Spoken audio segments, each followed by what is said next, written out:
everybody, and welcome back to Roundtable Live for today, September 23rd, 2016. It is a Mathis run roundtable, so that means there will be technical difficulties, you know, as they typically are. That's why we were talking when you started opening the show. What? What happened? I had no idea that you had actually started the show. I said I was muting you. I thought you just had enough of our bullshit. Yeah, I'm so fucking sick of your shit.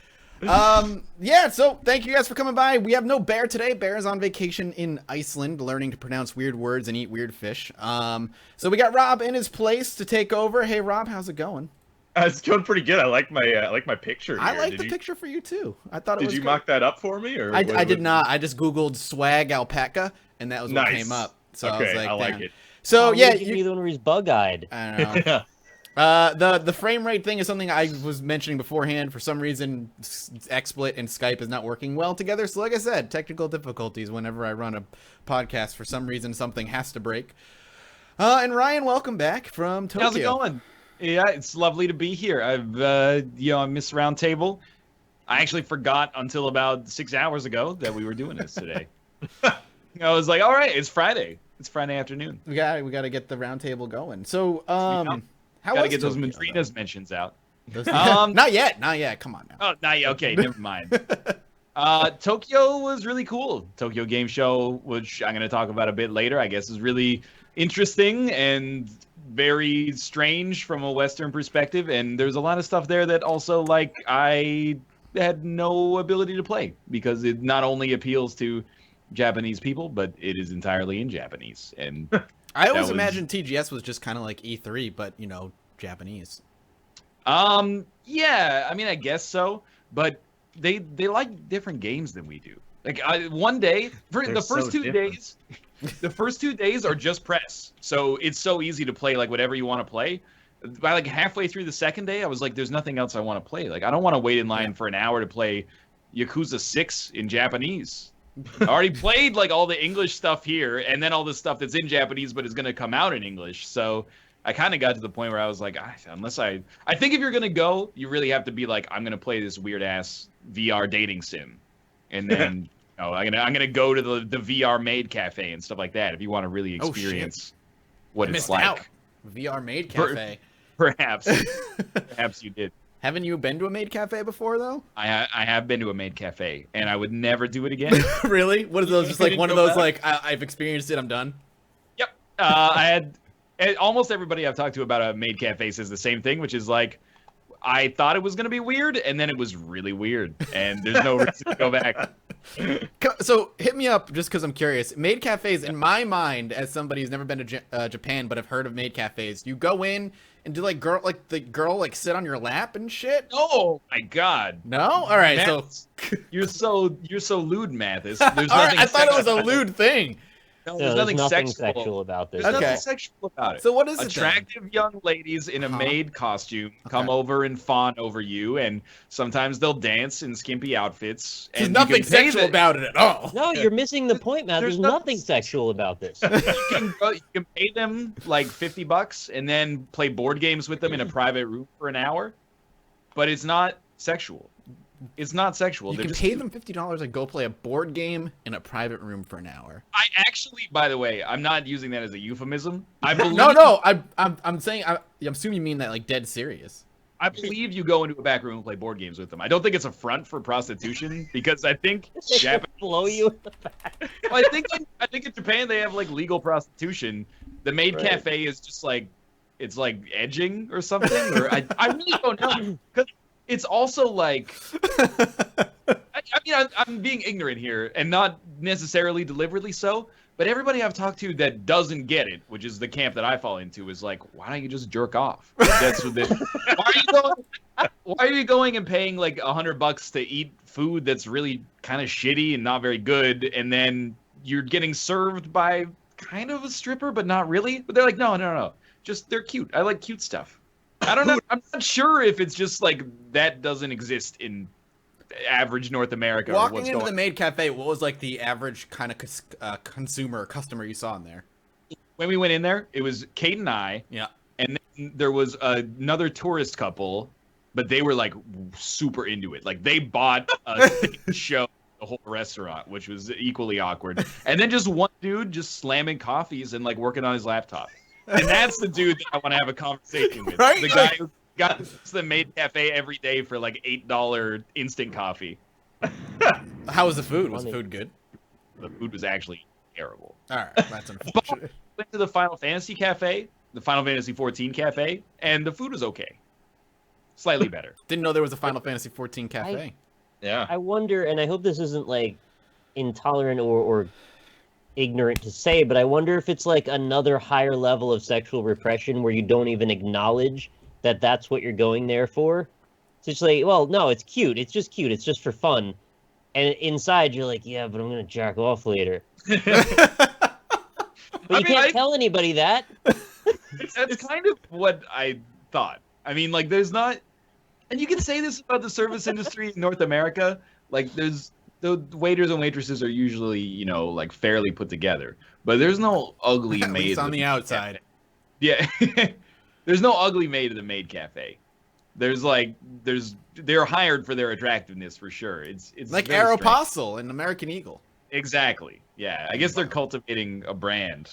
It's essentially like the Japanese version of Hooters, isn't it? I mean, Hooters is like the same thing. It's like, oh, look, sexy girls in skimpy outfits and overpriced food and beers. It's just like, I think it's just like a cultural difference where like America's like boobs in your face and beer, and where Tokyo or Japan's very like cutesy and that kind of thing. But then also at Tokyo Game Show, you could totally put on a VR headset and like play a dating sim, and that is kind of overtly sexual. I don't know. Here's what we talked about in the conversations that we had about the maid cafe was basically like, and I'm not saying one's better than the other, but in North America, they're like Rob said, it's like, you know, here's some tits in your face, jerk off, fuck me harder, right? And then in Japan, there's like a veil of like abstraction between media and sex, where you're like, you know, hey, here's this like cute anime girl, and oh, she fell over and she's showing her panties to you, and then you're like, well,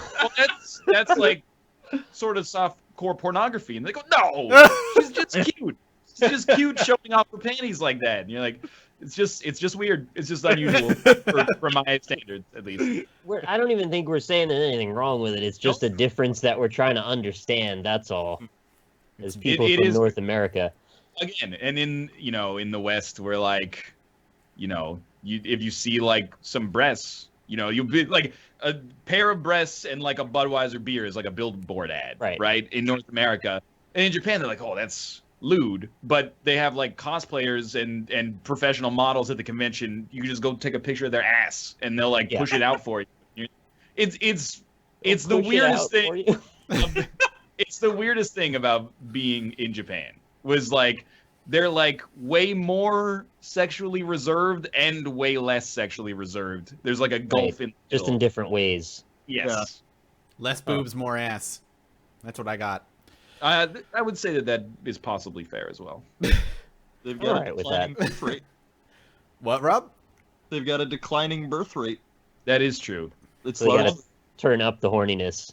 Well, apparently, after being in like every Tokyo store where you basically two people cannot fit in the same aisle of a store at the same time, it's like maybe they should have like 20 million less people.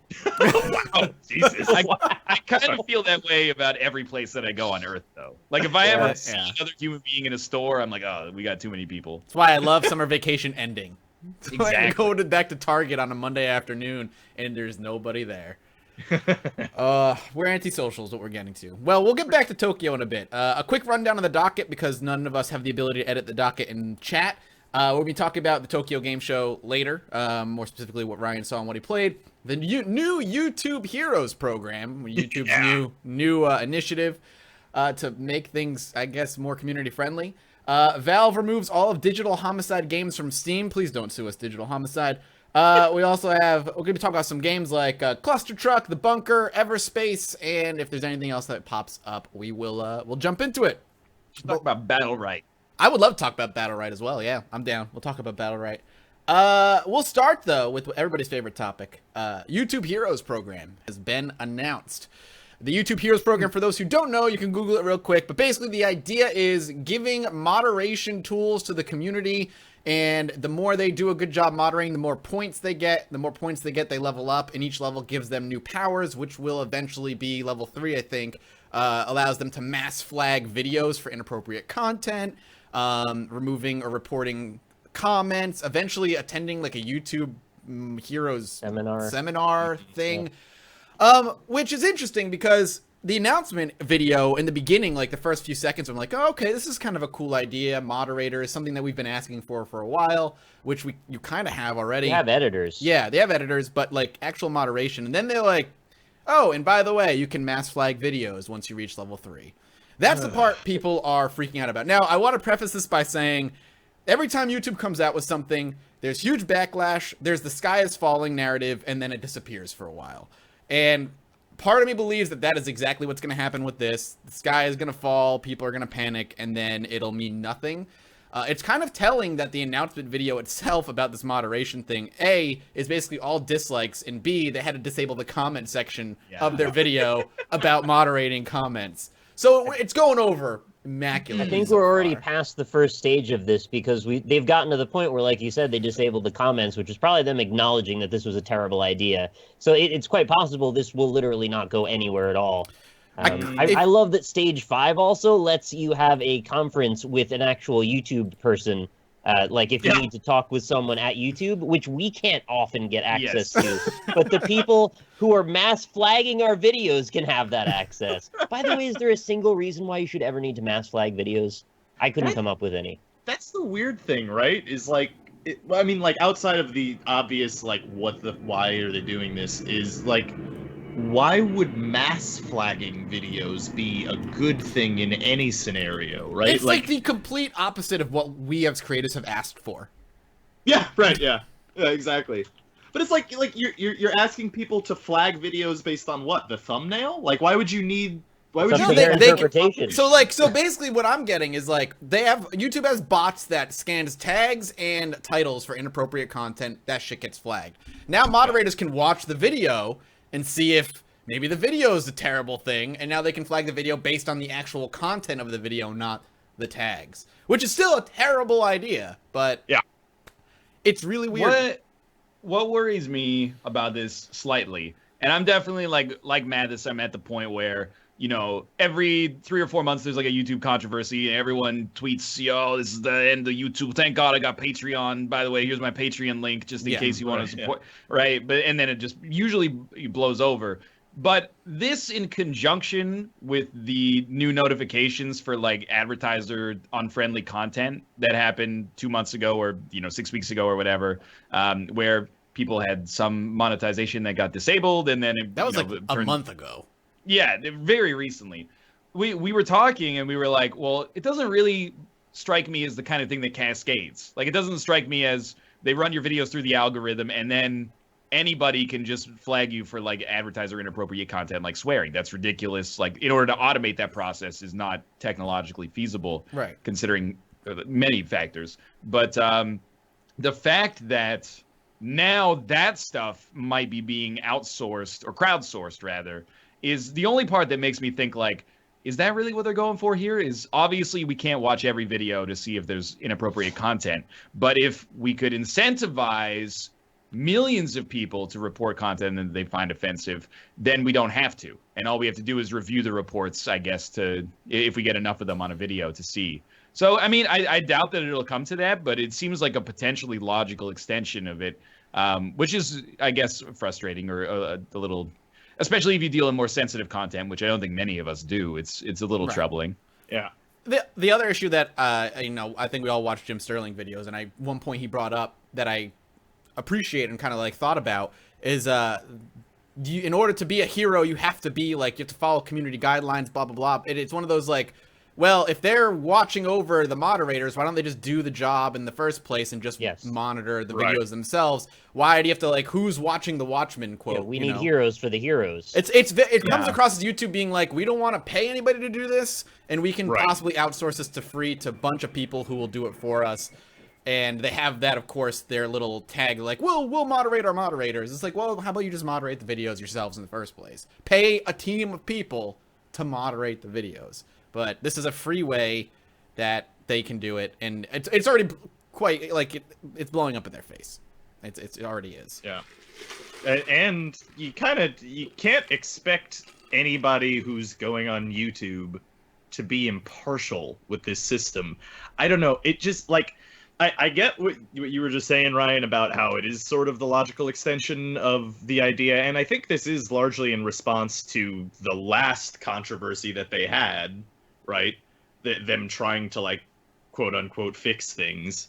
But it's like it's just kind of baffling that they'd even put in the section where it says mass flag videos. Yeah. Or like they'd even that someone could come to the dev team at YouTube and be like, hey, we want to have this system where we reward people for flagging any video that they feel like flagging. And then the dev team and like all the business people are like, oh yeah, that sounds like a great idea. I can't see any downsides there. That's interesting. Like, how does that work? How does that work at YouTube? Well, the one have the whole picture, obviously. Yeah, What we never see is, a huge advertising company coming to YouTube and being like, hey, we're paying like, $4 per however many views. And then it turns out that it was running in front of like an ISIS beheading video. So you'd like for that to not happen in the future. And, I mean, I could understand if you run a company that's family friendly, it's still, and this is an overused phrase, but it's still kind of the Wild West. Like, very much is. Yeah, of course. I play a game where like a naked baby shoots tears and there's all sorts of like Christian and demonic imagery and stuff like that in it. And maybe you're like, hey, I work for like Lego and I'm not sure that I want that to be associated with a kid shitting himself and like dropping bombs on, angels and stuff like that. So I think that it's a course correction to make it like a little bit more TV-esque, but it also, from our perspective, seems very ignorant of the way that new media is, in the sense that like nobody cares like what your brand is associated with unless you put out a statement from communications that's like, we hate this, right? We hate this group of people or something, and yada yada. The way they're approaching it to me comes across a little bit more punitive. Whereas I think positive reinforcement, where if maybe a YouTube representative, even if they just do it for a couple of days, they meet with each channel creator or whatever you want to call them, have a little meeting about what their channel's about, what their intent is, review some of their content, and then they get verified or something like, I'm an official content creator of this genre, and then advertisers can have more specific information about what it entails to advertise. They've already taken baby steps towards that, right? With YT Kids, YouTube Kids. Like, in order to be part of the YouTube Kids thing, you have to go through a very, from my understanding, a rigorous vetting process before your videos and your channel is approved to appear on the YouTube Kids pages as well. Meaning, imagine you were watching like a live kids TV show, and then the dude just said "fuck," right? Like that would be a huge controversy if you were watching, I don't know, like Peppa Pig live, and then Peppa Pig was like, "Oh shit," I really fucked up that line. That would make the news. So. I mean, I can definitely understand why they would want a little bit. I mean, it's not realistic to have rigorous controls because of the fact that there's just so much content, Like the FTC is not going to review every single piece of content that goes up on YouTube. It just doesn't make any sense. But it's impossible. It's actually not possible. Yeah, it's just not possible at all. But it's like, I don't know. In many ways, I feel like conceptually this is a good thing mostly for parents, honestly, and for advertisers. I think for creators it's not, but maybe that's a compromise that we should accept. But probably rewarding users for mass flagging videos is not the ideal way to approach that. You would think. Well, on the upside, though, it also does reward community members for providing subtitles for videos, which is actually a legitimate and good thing. Really cool. Yeah. And that's great. If they could encourage that to happen more, by all means, that's positive. You know what's a side thing that's kind of frustrating to me about this is this sort of, it's not a buzzword really. I don't know the name for this kind of thing, but it's like this system, well, like this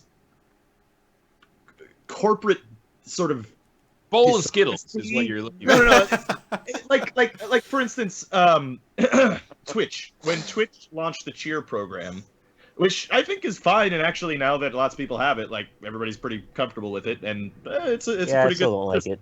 Yeah, I mean that's fair, but for the most part on Twitch, people are mostly pretty comfortable with it.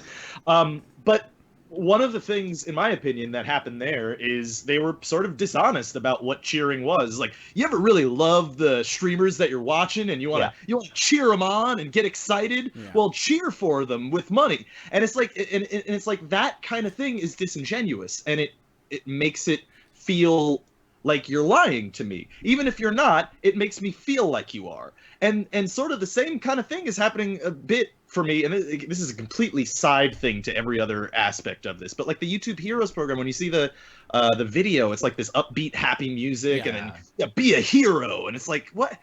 I should say, do our job for us. Right, exactly. Like, just call it what it is, and it won't feel like you're being like conniving little, you're trying to shake something out of me. You know what I mean? But maybe that's just me. Maybe I'm just, No, I think I agree with you to an extent. Go ahead, Ryan. Sorry. I agree with you in general, but I'm couching this in the idea that I'm not like a public relations specialist, but my philosophy has always been like, you can get away with a lot as long as you're kind of openly honest about it. Transparency, Yeah, like I hate when there's like a controversy and then the way that it's approached a lot now is you just don't respond at all, and then it just blows over. And like, if that's a controversy you don't want to get involved in, that makes sense, of course. But if it's a controversy that you're personally involved in, I think it's kind of a shitty way and a disrespectful way to approach your audience, to either ignore it or to just because they're smart enough to be like, what do you mean you're gonna reward people for mass flagging videos? Like, nobody's gonna watch that and be like, dope, it's awesome. Right? Like, it's just not it's not something that you can spin as a positive. But I think if you came out and went like, hey, things have been great on YouTube, but the hammer's coming down a little bit because big money's finally getting involved, and they want a little bit more control over not what content goes up on YouTube necessarily, but what content they run their ads in front of. Right. I think people would be like, that sucks, but I understand. But instead, it's like, hey guys, check it out. We got this new program, and you're like, this is not good. Right. We got this new program. We're going to round up all the inappropriate content, and for all of it that you nuke, you're going to get a gold star. And we're going to trust enough gold. We're going to trust the most trustworthy people on the website, the comment section. Exactly. Yeah, you're right. It comes across disingenuous and like they're talking down to you in general. Like, they just don't really have a message other than, we want to create a parallel universe where everything is amazing on YouTube all the time. And the reality of anyone who's involved in it, we know it's not always amazing all the time, and that's part of doing business. So, like, to try and create this disconnect, it's like you're not engendering much positivity from your community that way. Yeah. I see a lot in the chat as well that is like, I thought YouTube Heroes was a MOBA with famous YouTubers. That'd be awesome. Holy shit. Sounds like for about 36 hours I had it confused with the game that PewDiePie's company is publishing. It's called like Tuber Heroes. Yeah, like Tuber Heroes, something like that. So I was like, man, that's crazy. That would be so awesome. It's great for the game accidentally that he just happened to name it after something that became like a trending topic. Oh, come on now. You know PewDiePie knew this was coming for a while. He probably invented it. Yeah, he invented it. What a jerk.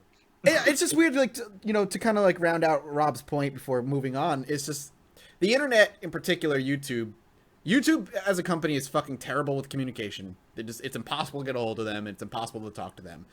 But the internet as a whole and content creation as a whole has recently, over the past few years, really kind of idolized or founded itself on transparency as opposed to like old media, I guess. So the fact, we can do sponsored content as long as we're super transparent about it. Like, everything we do on the internet as content creators, as long as you're transparent, like you said, Ryan, you can kind of get away with almost anything as long as you're like, hey, up front, like, I'm getting paid to do this video, just so you guys know. And when the company that runs the website is being like smoke and mirrors, it kind of goes against what we've been doing for so long now. And it kind of just, I guess, it pisses us off. So you right, Rob, you right. It just feels like you're being patronized is all. Yeah. And it's like, if you just straight up came out and like if Twitch came out and was like, hey, we want a cut of donations, I'd be like, okay, yeah, that makes sense. You're losing a lot of money there. Cool. If YouTube was like, hey, we can't actually realistically moderate all the content on YouTube, I'd be like, well, I don't think this is a good idea, but, you know, at least you told me. But not this cat, like, you're gonna be a hero, yeah, you can be a great guy for, it's just like, come on, man. Yeah. Well, that's YouTube Heroes. We'll see how it plays out. I'm still, you know, of the mind that it's gonna blow over in like 2 weeks and then it'll just not do anything. So Yeah. that just tends to how YouTube changes go. But we'll see. We'll see. Speaking of moderation, going into Valve, Valve has removed all 53 or 51 of Digital Homicide's games. Digital Homicide being a company that has produced or made 50-something like kind of Unity asset flip type games, trying to make as much money as they can on a quick buck. And they threatened to sue 100 anonymous Steam users for bad press, libel, slander, whatever. It was like nonsense. They basically just kind of flipped a switch and went nuts, and Valve was like, they're not going to do that. We're going to remove all of your games off Steam. We're not doing business with you anymore. And I don't know if they're still going through with the lawsuit, but it's the first time we've seen Valve really step in and say, you know, no, we're not going to Well, do this. the second time. Yeah. What was the first one? Batman? No, paranormal that was- activity. Yeah. Oh, right. Right. That's right. I did forget about that, actually. Second time we've seen them step in and remove games, but this seems to be pretty final because Paranormal Activity through other companies is now back on Steam, I think. Mm-hmm. Yeah. It's still the same company now. They just invited them back, I think. Oh, okay. Probably had some talks, but regardless, Valve removing games. Haven't seen that happen like in a long time. It's interesting to see them take a step in. What are your thoughts on it? Anybody can go first. Feel free, jump in. I know, hot water. Asset flipping sucks. Not making games and then asking for money for them sucks. If you don't know what asset flipping is, basically that's Unity store. It's the engine. You can buy assets for, you know, set amount of money. If you want to purchase a model of a T-Rex and a bicycle, you can go do that. They don't necessarily have animations put to them, but it depends where you go.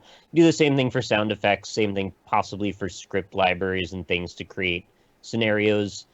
And so basically people cobble together sort of games out of these concepts and then sell them for a small amount of money usually. Or sometimes a large amount of money, and that's really dumb too.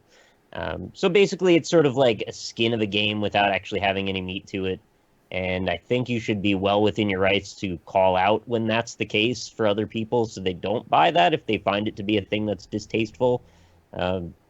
Yeah, so I think that's fine. They're not really doing anything wrong getting rid of those, especially if they're going to be a dick about it. It's Yeah, weird. I mean, it's Yeah, less about the fact that the games are asset flips. Right. Like that, I mean, that's another issue that's worth talking about. I've always been of the opinion that, and this is a little controversial, but that Valve has a small obligation to curate, at least to some extent. And you know, Greenlight is a little bit like the YouTube Heroes program in the sense that they just crowdsource that curation out to other people. So now anything that got you know, X number of positive votes ended up being on the platform. As an aside, I really like the change that Steam did.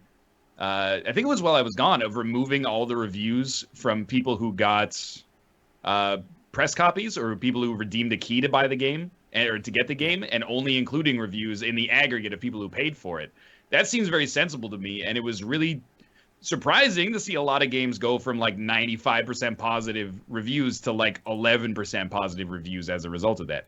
But anyway, I think that this is just like, basically at this point, Valve's like, give me an excuse. And it's a really good excuse to have when they try to subpoena your anonymous users for constructive criticism, and you're trying to couch it in the veil of online harassment. But you know, I mean, I think it's a positive change. I think it shows that at least to some extent, Valve will protect its users. And in this case, I think everyone agrees that the users deserve the protection. I mean, in a way, this wouldn't have happened if Valve didn't allow like asset flip games to hit the store. Anyway, Here's the question though: did Valve do this because they got sued, or did they already do this when the other people were being sued? It was because Digital Homicide, they can't just sue, like Shitboy 41. Like they need something to connect the identity. So they subpoenaed Valve to try to get the IP addresses for them. Right. And then Valve was like, this is ridiculous. So yeah. So, okay, I think obviously this is a good thing. Obviously, this company should get fucked eternally, and I think that's pretty clearly going to happen. But let me just play devil's advocate here real quick. Yeah. Because I think this is an interesting point of discussion. Is it okay or even good for Valve to be the moral or ethical arbiter of what companies on their platform should be doing or shouldn't be doing? Because this kind of opens up the floodgates in a way. Not that it's a negative thing, but it does kind of open up the floodgates that they can say, well, I don't like what this company is doing. You're not allowed on Steam anymore. Isn't this an exception, though? This is sort of like beyond reasonable, right? Probably, if they're going after individual users for reviews, like, is anyone questioning that people should have a right to post their opinions about the game? Because that's fundamentally what they're upset about, right? The fact that people are harassing them by posting negative reviews.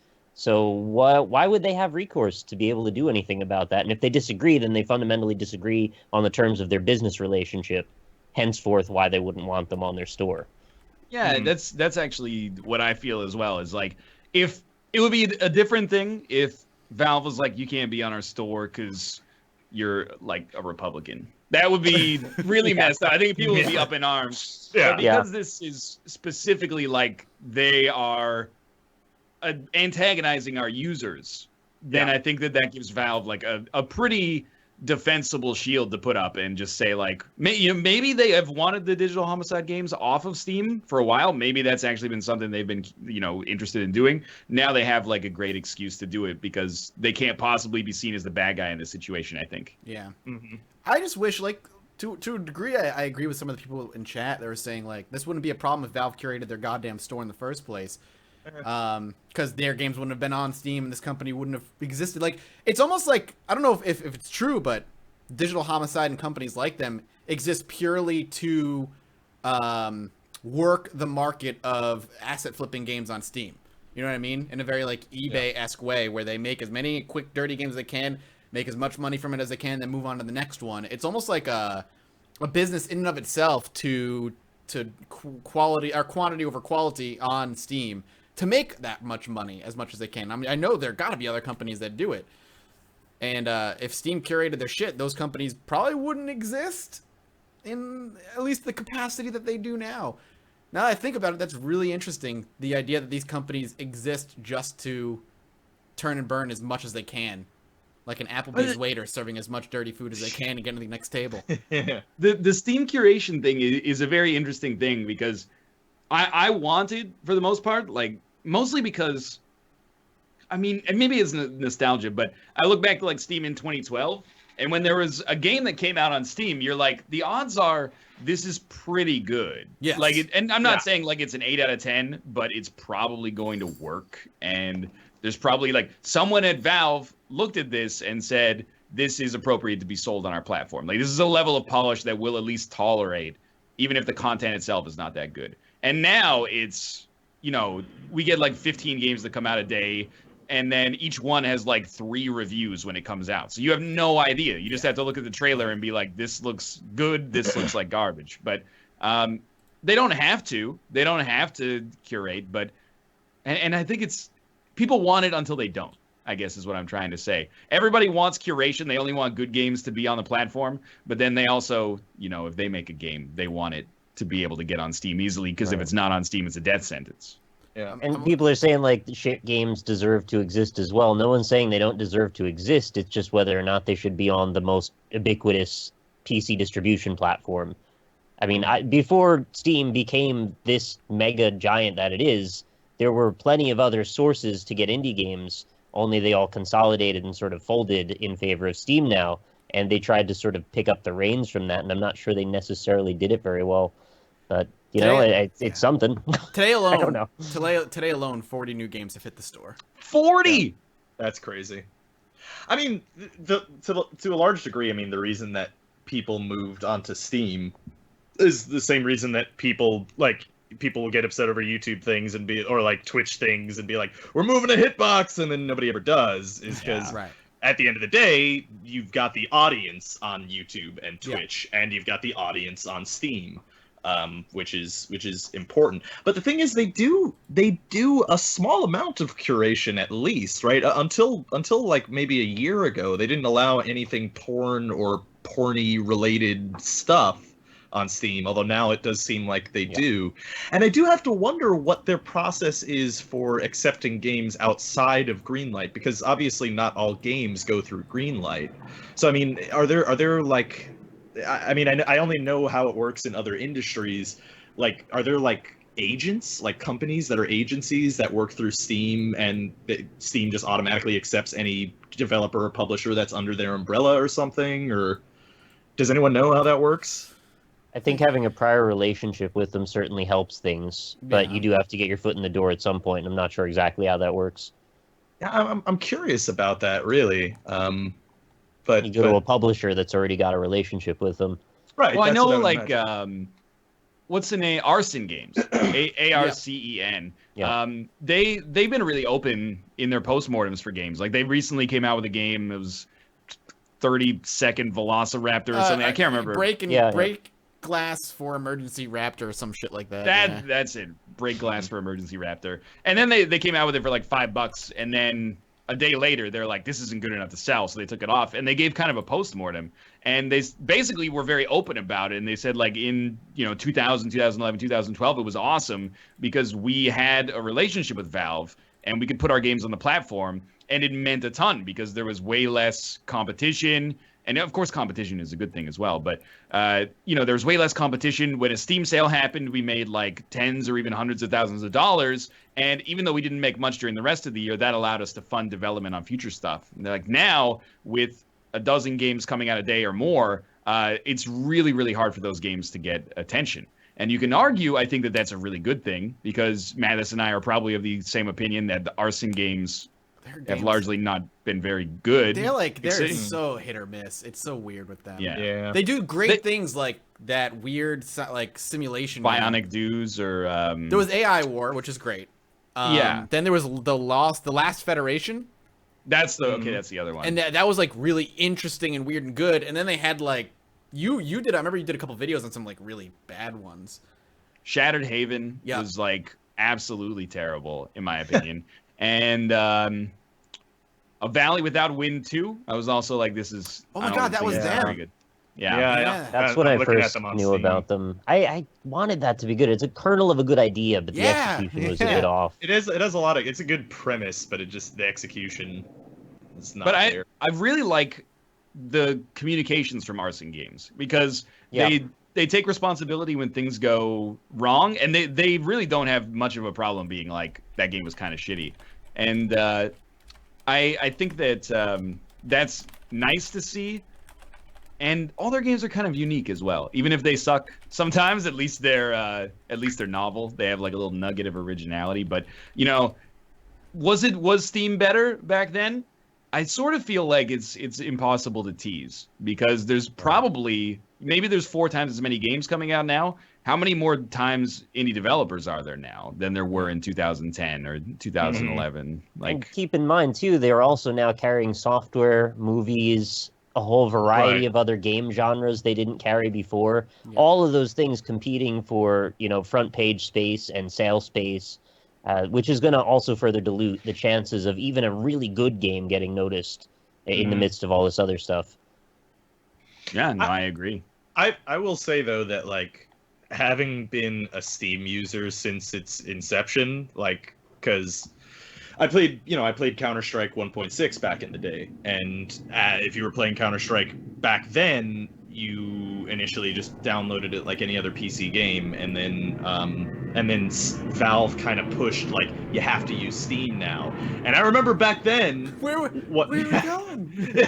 Yeah, sorry, but they always reroute planes over my house when I do things like this with you guys for some reason. But anyway, yeah, no. So but back then, like, everyone was pissed off by Steam. Everyone fucking hated it. And in fairness, it wasn't just because we were forced into this DRM before DRM, but it was also because it was a shitty program. Like, it was like really bloated, it was memory leaky, and it was awful. But I mean, having the convenience that Steam has provided has overall been good, and I think it is a good thing that there are 40 games coming out a day. Maybe it does mean that some things get lost in the rough, lost in translation kind of stuff, but having that level of choice is good, I think, overall. And to have a platform that people who can just pick up a copy of Unity or Game Maker or whatever and make a game and be like, hey, here, you see if you want to buy it. Like, that's a good thing, that there's going to be a captive audience of like millions of people that can just see it right there on the store page. Do you browse the Greenlight page, Rob? Sometimes, but not always. That's where those people end up. Yeah, a lot of no, people that's are seeing true. them. No, like once a month, I'll go through Greenlight and look at anything interesting. But but yeah, for the most part, you're right there on that one. But I'd rather look at GameJolt or itch.io or something and find some really out there shit instead of like usually what Greenlight ends up being, which is like 2 or 3 really good games and a pile of stuff that like and it's like sort of creative but also mostly just designed to appeal to the mass. I would prefer just go totally off the rails if you're gonna, but that's an incredible generality I just made. I feel you on that. Yeah, I'm with you. I'm with you, Rob. I think there's like what me and Ryan said, to the whole idea of curation. There's like a good side and a bad side. Just, I guess, it's debatable which one is more than the other. Like, is it more good that there's very little curation, or is it more bad? That's a debate I think we'll keep having until, well, as long as Steam keeps things going the way they're going, I guess. Right. Can't they just have a tag for shovelware? Just once you've gotten below a certain man, threshold, just like tag for YouTube, shovelware. tags are community driven now. Yeah. Man, Yeah, that they happened a happened for a while while. ago. Yeah. Mhm. You can tag something shovelware. It's mostly been good outside of the only tag that I ever search for is multiplayer, and for the most part, it's like it works where the multiplayer means it has online multiplayer. Yeah. But then sometimes it'll be like multiplayer, single player, co-op, local co-op, and it's like I have no idea whether this has online multiplayer or not. And it's like a toss-up whether or not it does. Yeah, I feel like they almost try not to let on sometimes when they don't have it intentionally. Yeah. Really minor change should be, like right now, Steam has a multiplayer tag, and I'm not talking about the game tag, but in the description on the store page, it has like a multiplayer badge. Yep. Multiplayer means local multiplayer or split screen. Online multiplayer is the second badge. Oh, it should just say local multiplayer. I think that should be reversed. I think multiplayer should mean online. I think that in today's day and age, that's probably how most PC users would originally conceptualize multiplayer. And then there should be like a second badge that's like split screen or local. Yeah. But minor UX change. I agree with that. That would stop situations where we buy games and then go, oh, multiplayer just means if you have 4 controllers plugged into your PC. You can have a third category for multiplayer online that actually works. Right, yeah. Multiplayer, online multiplayer, but actually functions at all. You need to reroute the proxy settings of your hard drive to... Oh, that's another thing. If it requires port forwarding, that should be in the doesn't work category most of the time. Yes, that's multiplayer crossed out. If you have to get Hamachi or go to like 192.168.1.1. Oh God. Well, that's Valve and Devolver Digital, not Devolver Digital. That other digital homicide or whatever it is. I doubt. Maybe they'll show up as a different company later on down the line. Who knows? But they're gone, and I think we all can agree it's a good thing that they're gone. Yeah. All right. Well, before we dive into actual games, let's do the TGS rundown, Ryan. Let's talk about what you saw, what you liked, and how many anime boobies you got to fondle in VR. All right, let's do games super quick. Okay. The first thing we played at TGS was actually something that we played the day before we left for TGS on Kate's stream. Okay. And it's called Tricky Towers. I don't know if Nick is familiar with this. No, I've heard you mention it, but I still haven't looked at it. Tricky Towers is dope. it is online multiplayer that actually works, and it's basically competitive Tetris with a physics element. So the goal is basically, the vanilla mode is that it's a race to build your tower as high as possible to cross a line, and you're using the Tetris pieces to do so. But there's physics that apply. So if you set them up askew, it can have a lean, and then you have to like try to build up in the other direction to get it to get right, and it can all collapse. And they don't really they don't stick together the same way they do in Tetris, like a block. They're all independently acted upon by physics, which is really cool. And there's power-ups, and you can bomb your opponent's side or give them like an ice block that makes it impossible to stack things on top of it, blah blah blah. And then there's also a puzzle mode where you basically get like kind of a jigsaw puzzle piece, and then you build off of that puzzle piece, and if you cross the line, that's okay. But the goal of the puzzle game is to get as many pieces stacked up as possible. When you cross the line, that's the maximum number of pieces you get. So you try to build as wide as you can without tipping over your tower, but don't build high, because if you build high, you can't build as long. It was really cool. Tricky Towers, I think we should play it on the NLSS. I think people will like it. Kind of like a quaint online multiplayer game that actually works, and it's a lot of fun. I like Tetris. I'm down. I think you would like Tricky Towers, and I sometimes my Nick sense is on, and sometimes it's off. But I feel like this one, I feel, is a safe bet. Sure. We on the second press day, I played like everything Square Enix had at the show. So I played Final Fantasy 15. I was like, seems cool. The combat was nice, and the game looks all right. Although it from like a Witcher 3 on PC standpoint, it doesn't look that good on the PS4. And the loading times were also ridiculous. Like the loading times. Final Fantasy 15. Yeah. The loading times were like. It was like playing Final Fantasy 7 on PS1. It was like a minute, 2-minute loading times. Holy to the shit. Point.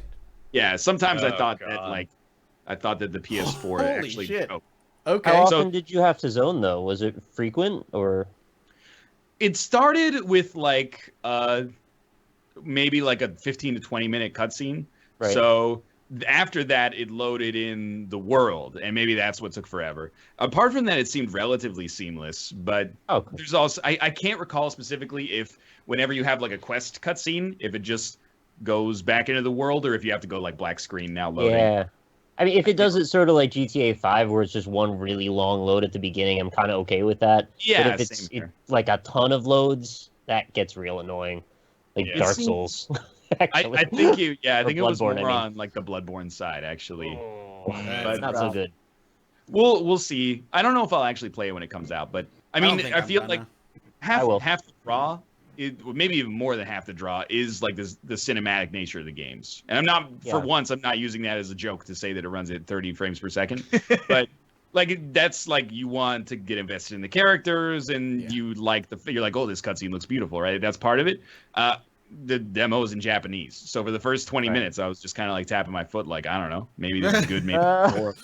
So I like I the can't premise really- though. I'm very excited for it actually, which is not a thing I say often about Final Fantasy games. 12 was my last favorite, and I feel like this one has potential to be decent. Like the premise, as far as I understand it, is it starts out as like a road trip, right? And you're going across the country and get into all sorts of hijinks, and then you end up on your grand quest somewhere along the way. And that to me appeals to me somewhat for some reason. I'm with you. I think the I'm gonna do story it. is appealing for me. The world is interesting for me. I like the idea of the world. It brings back Final Fantasy 7-ish memories with like modern technology but Yeah. magic and stuff. My issue is that it's on console, which will require me to actually like go in my living room and play a video game on TV when usually I just don't do that. And B, I'm still plucking away at like Witcher 3. Like I still plug like an hour or two of Witcher 3 every week. It's like another huge RPG. Yeah, I don't have Yeah. the time. I'm kind of in the same boat. And the combat was good. I think the best thing that I can say about the combat though was like it isn't just Final Fantasy turn-based like ATB. Like Is it's it Kingdom Hearts like? It's actually we played Kingdom Hearts 0.2, which is another thing I'll get to, What? but yeah, I know. Ooh. But yeah, I think the combat is actually pretty relatively similar to Kingdom Hearts. Mm-hmm. Although when I played the Kingdom Hearts, I was like, man, this is how combat works in Kingdom Hearts? It's been forever. You're casting spells literally like 100% of the time. What's up with that? Anyway, yeah, so 15 seems... It seems cool. I'm probably not gonna play it, but I'm more interested in playing it after doing the demo, at least. All right. Just wait for United Flight 7-3 over. Sorry. Miracle on the that's Hudson. Then Sorry. I played Worlds of Final Fantasy, which comes out in October that in cutesy Japan at one? least. As the cutesy one, you can go back and forth between like the chibi versions of the characters and more like modern Final Fantasy styled versions of the characters, and they have different abilities, and you get pets basically that you can summon, and the pets level up and have different abilities. I don't really know what was going on in that game.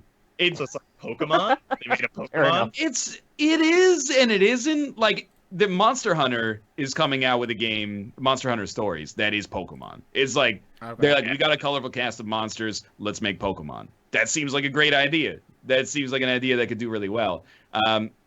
World of Final Fantasy, I don't know. It was like half Pokemon, but also driven by the characters. Like you don't just attack with your Moogles or whatever. You also can do like sword attacks yourself. So I was like, I don't know. I was 50-50 on it, but I don't think I'll play it. But it seemed like all right, I guess. And then I played Kingdom Hearts. I'm sorry. Every time a plane noise just happens. 10 seconds after. It's it wasn't like this all day. As soon as we start on the Skype call, it's just all of a sudden. That's funny. Yeah. All the planes are landed. We played Kingdom Hearts 0.2, Okay, which yeah, what the fuck? yeah, no, like literally there's two lines for Kingdom Hearts. One is 2.8, whatever it's called. 2.8 final remix, That's it. HD final remix, whatever. Final prologue or something like that, which Yeah. is such a great name. Like the final prologue. Until we can start the damn game. Yeah, we're getting there. So hear me out here. One line was for Kingdom Hearts 2.8 final prologue. Final The other chapter one remix. for Kingdom Hearts 0.2. And I was like, what the fuck is Kingdom Hearts 0.2? And I Googled it while we were in line. Kingdom Hearts 0.2 is the brand new part of Kingdom Hearts 2.8 final prologue. So We left the point So two they off took for the point time. 2. 0.2 is going to be part of the 2.8 release, which I guess is what brings it to 3, or maybe not. I don't know. And so we were lined up for the part of 2.8 that is new instead of just the remastered Everything 2 else. 2.5. I think it's hard 1 to and explain. 2 and everything else. Yeah. So, I mean, I don't know. I haven't played a Kingdom Hearts game since the year 2002. Yeah, So, I think I'm with you.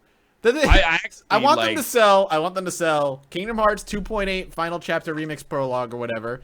Then I want them to separately sell for a cheaper price Kingdom Hearts 0.2. Then I want them to sell Kingdom Hearts 2.6, just the older games without the newer stuff. And then people will be like, well, I don't need to buy Kingdom Hearts 3.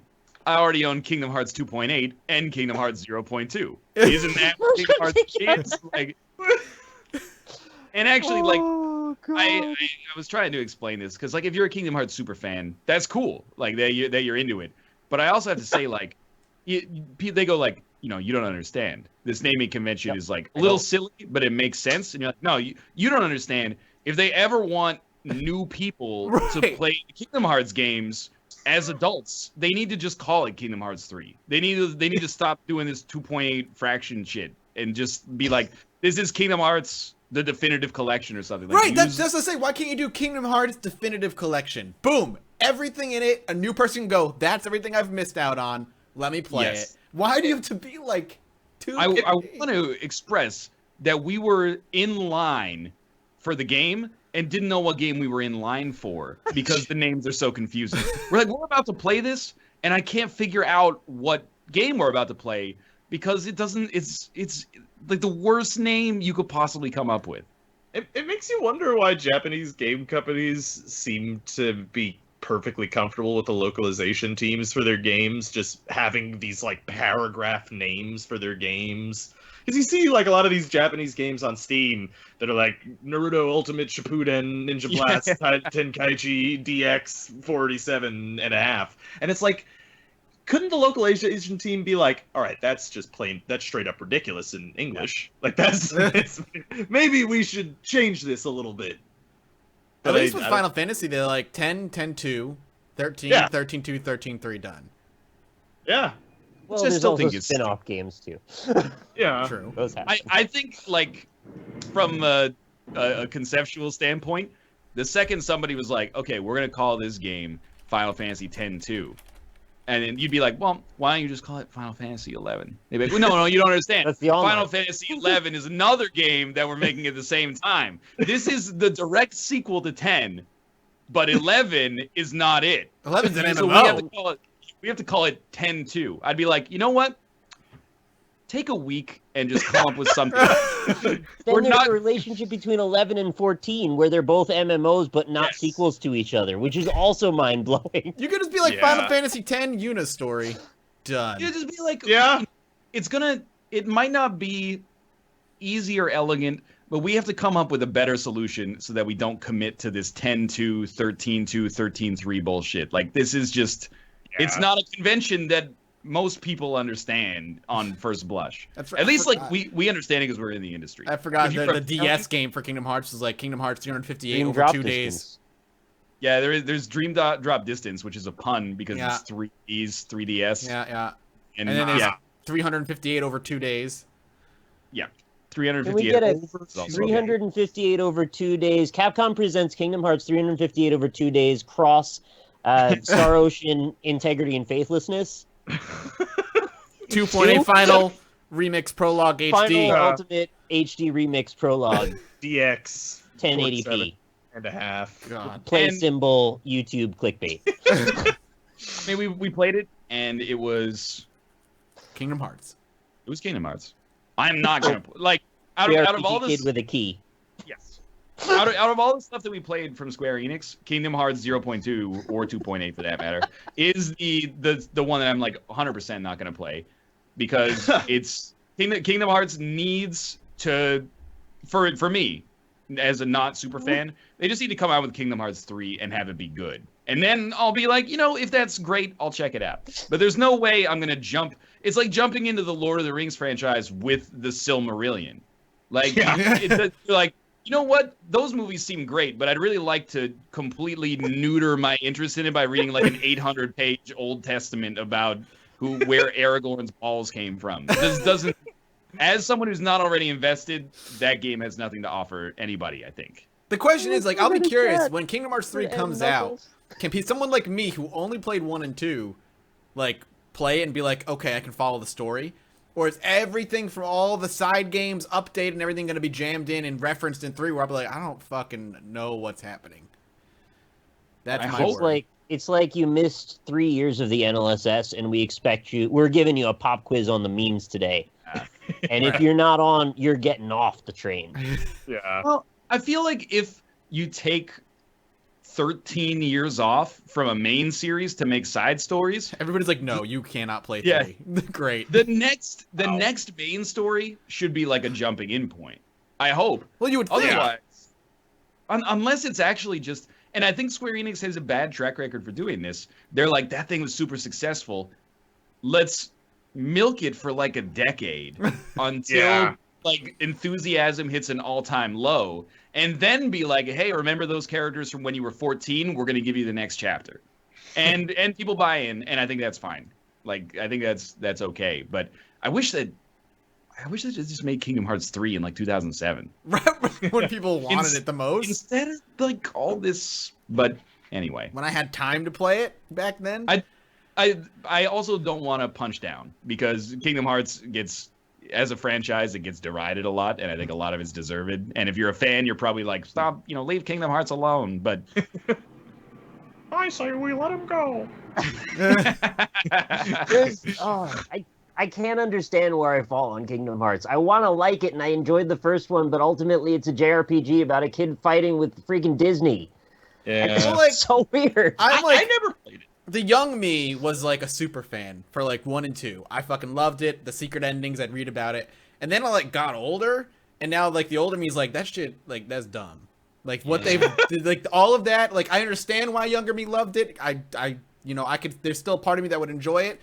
But all the shit that happened in between, I was like, I don't care anymore. I don't need to learn about Ventus and the Terra and the Fire it turned one. into the Matrix, didn't it?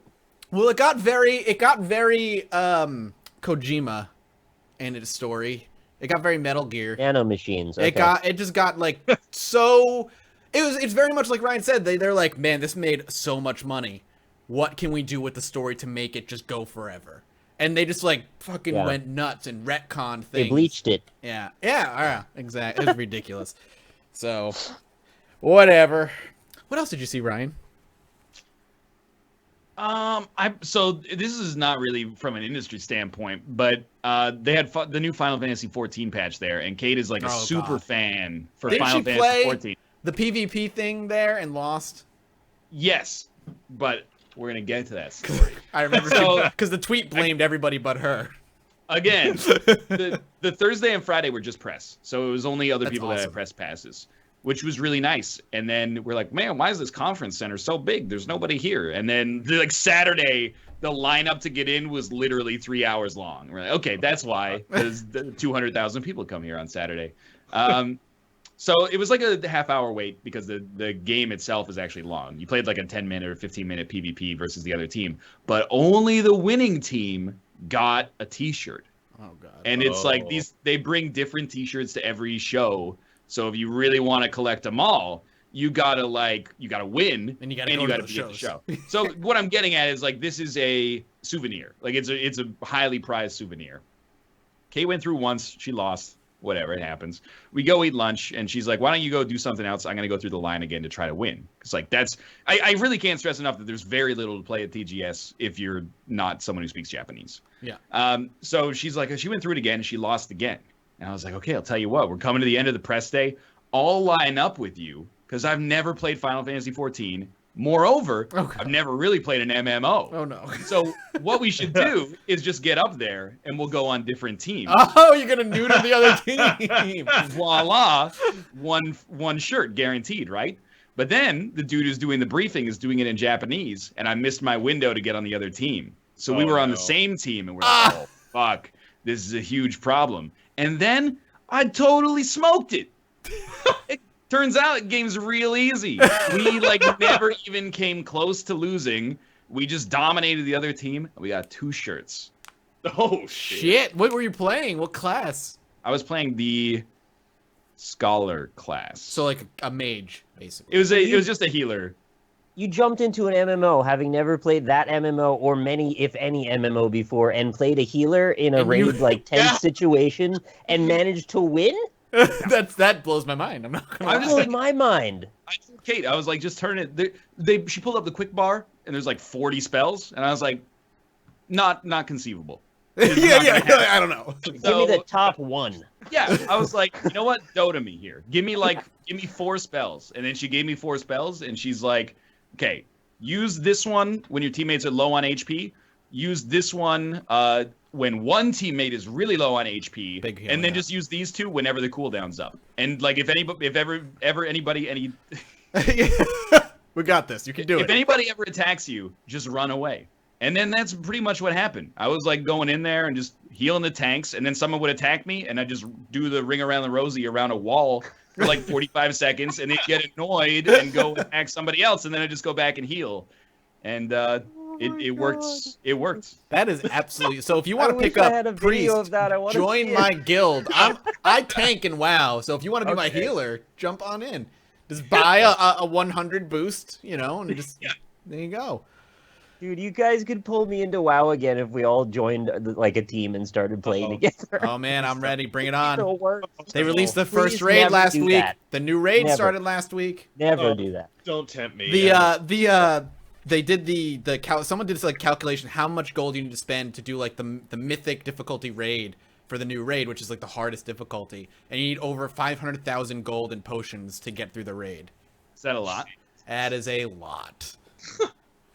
Well, actually, this is sort of unrelated, but kind of tangential. WoW went the Eve route, right, recently, and you can pay for your subscription with gold now in game. Yes, you can. Yeah, you can buy 30-day subscription coins with in-game gold. That's interesting. Kind of awesome, actually. Yeah. Well, I mean, that's cool. I've MMOs. always wanted to not pay for WoW, but be able to play WoW, so that would be a good way to do that. You probably only That's need to fair. farm hours at a time to Yeah, afford It's, well. it's gonna be one of those things where like, if you just worked for like an hour, you could pay for your month's Yeah, subscription. I know. Or I you could know. work in game for like a. You're 12 right. hours, You're but- 100% on that. Yeah. Stupid thinking. Honestly, that's what I played at TGS. TGS. There was also it was so great because they have like a mega booth. It's not called the mega booth, but it's an indie section. Nobody, at least on the press days, nobody there. It's such Really? a foreign sight. We go there, there's like 30, 40 indie devs just on their phones. Nobody's walking. Like people are very, I guess, reserved, so they don't want to. They'll walk up and watch the trailer for your game, but it takes like an extra step to be like, give me the controller and I'll play it. So we just me. mainlined we probably played like maybe 6 or 7 indie games in an hour, which was awesome. That's great. At PAX, it's like an hour per game, or at least half an hour per game. So it's a huge difference for sure. And we played some indie stuff. Like actually, probably the best game that I played at the show was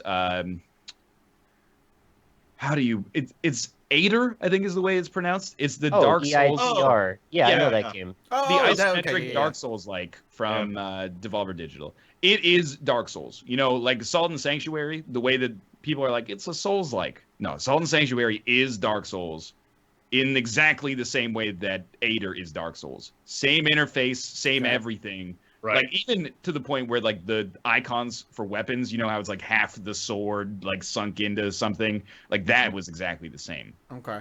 Which might be problematic eventually, but at least for right now, it's like I don't mean that it's similar. I mean it is the same. So it's in the Salt and Sanctuary genre. It is an isometric Dark Souls. I know. Even more faithfully than Salt and Sanctuary is Souls-like.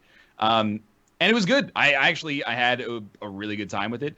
And when they were giving the demo, they're like, this is actually the demo from the PlayStation experience last October. So it was like a year-old demo, but it was the first time I played it. And it was great. And apparently it's being made by 2 people, which means that is a huge project that is going to maybe be a long time off. But it definitely seems faithful to the spirit of Dark Souls. And I think that even more so than Salt and Sanctuary, that game will attract a large audience of Souls fans when it comes out. It's so weird to see the transformation happen, because I saw that game first, I think, in 2013. And I've followed it all these years, and I thought it was going to be out already. And I guess sort of like Chasm, it's then gone on my backlog of like, I'll play this when it eventually comes out, but I don't know much about it. And I've just been excited for it all this time. It looks so freaking pretty. So I'm really happy to hear that you liked it. Yeah, that was good to hear. That was a standout for sure. There were people on YouTube who actually had the demo. I think that same demo that you played. So it's. Yeah, I don't think they ever sent me anything either, but so I mean it was playable. The thing that I did see, and I actually I want to ask you to confirm this or not, is it very limited on the weapons? Because it seemed like it had sort of Diablo-y almost weapons. Like that's the biggest departure. And yeah, it has like instead of Dark Souls, where to the best of my knowledge, every like weapon names they define the stats. So if you get like a broken short sword, every broken short sword has the same attack power. This has like one level of enchantment or something where you can find a short sword. Let's just call it a bastard sword. You can find a bastard sword that is strictly better than another bastard sword. It could give you like +1 stat in an area or something like that. Right. So it definitely has an element of loot, I think.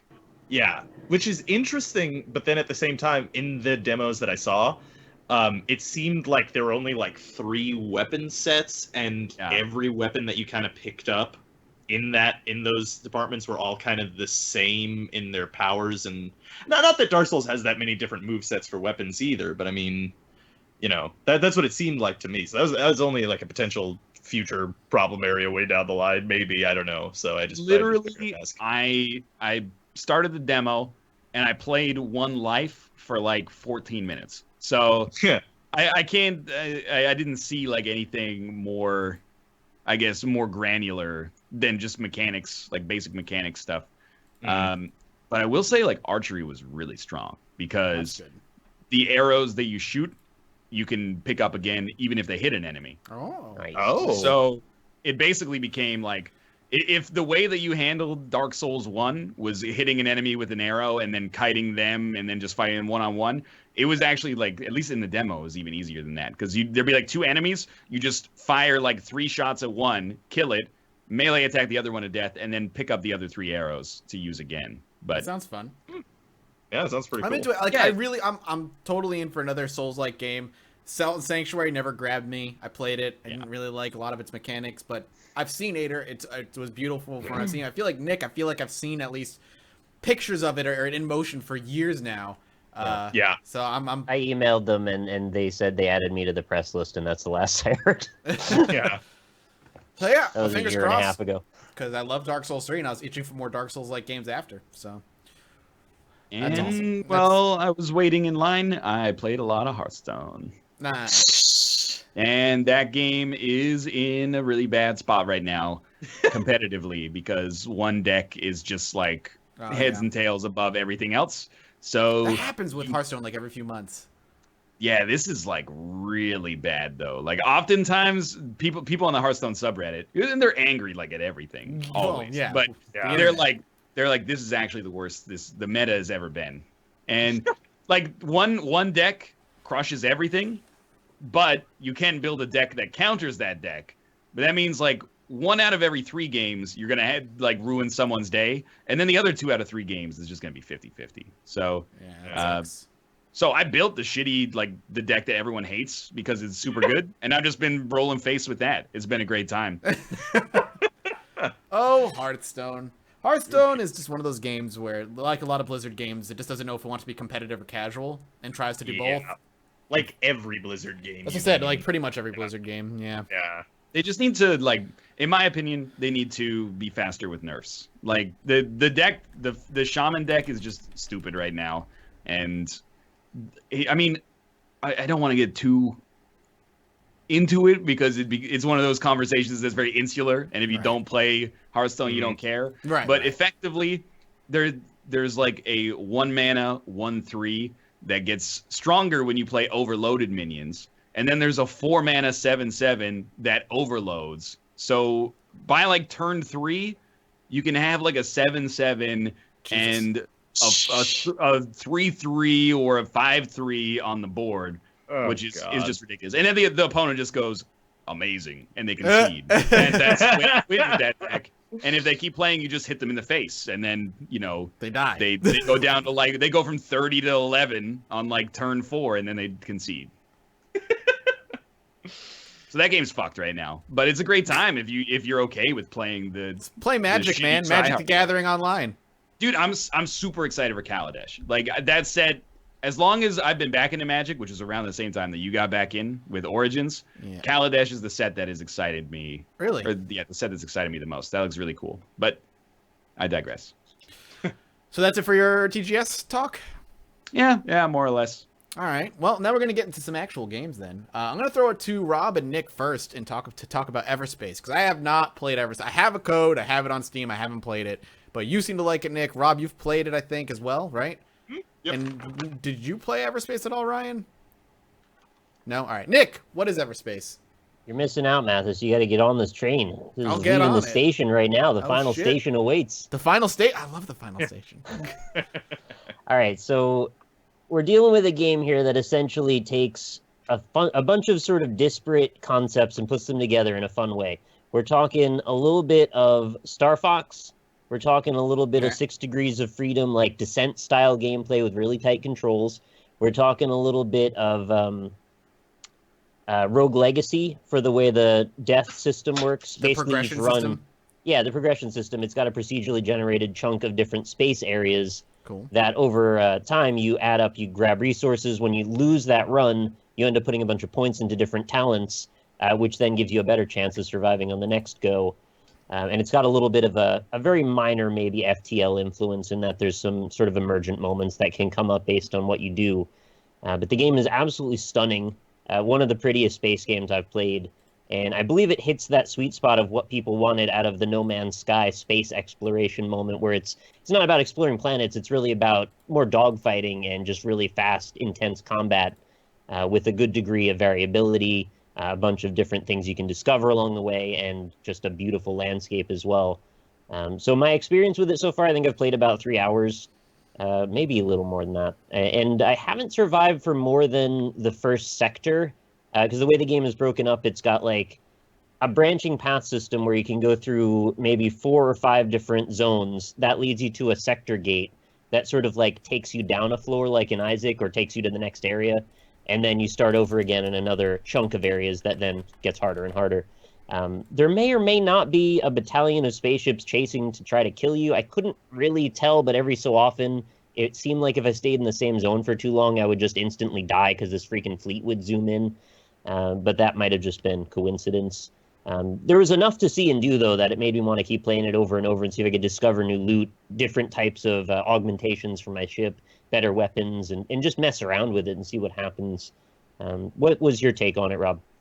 I'd say, I mean, mostly what you just said is pretty accurate with it. It is incredibly pretty for its stage and development, which is not released yet. Granted, it's going to come out in a couple months, but it's very, very pretty. And yeah, I mean, like all those influences seem right on point. A little bit of FTL in there as well, maybe a bit.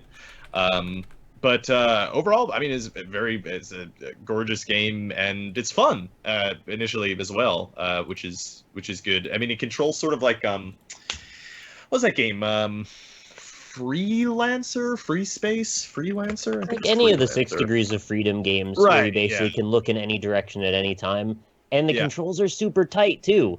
They are. Like everything you want to do, you can just do it. You don't have to think too much about it. You can bounce between first and third person. I'm looking at the pictures. And Correct. Yes. You can. Yeah. Oh. Yeah. I preferred third person to first person since you have a better scope of where your ship is, but they're both out available. Cool idea. Like one of those space games, but it's a rogue light. So with that sort of meta progression system, like Nick was saying, like a rogue legacy kind of thing.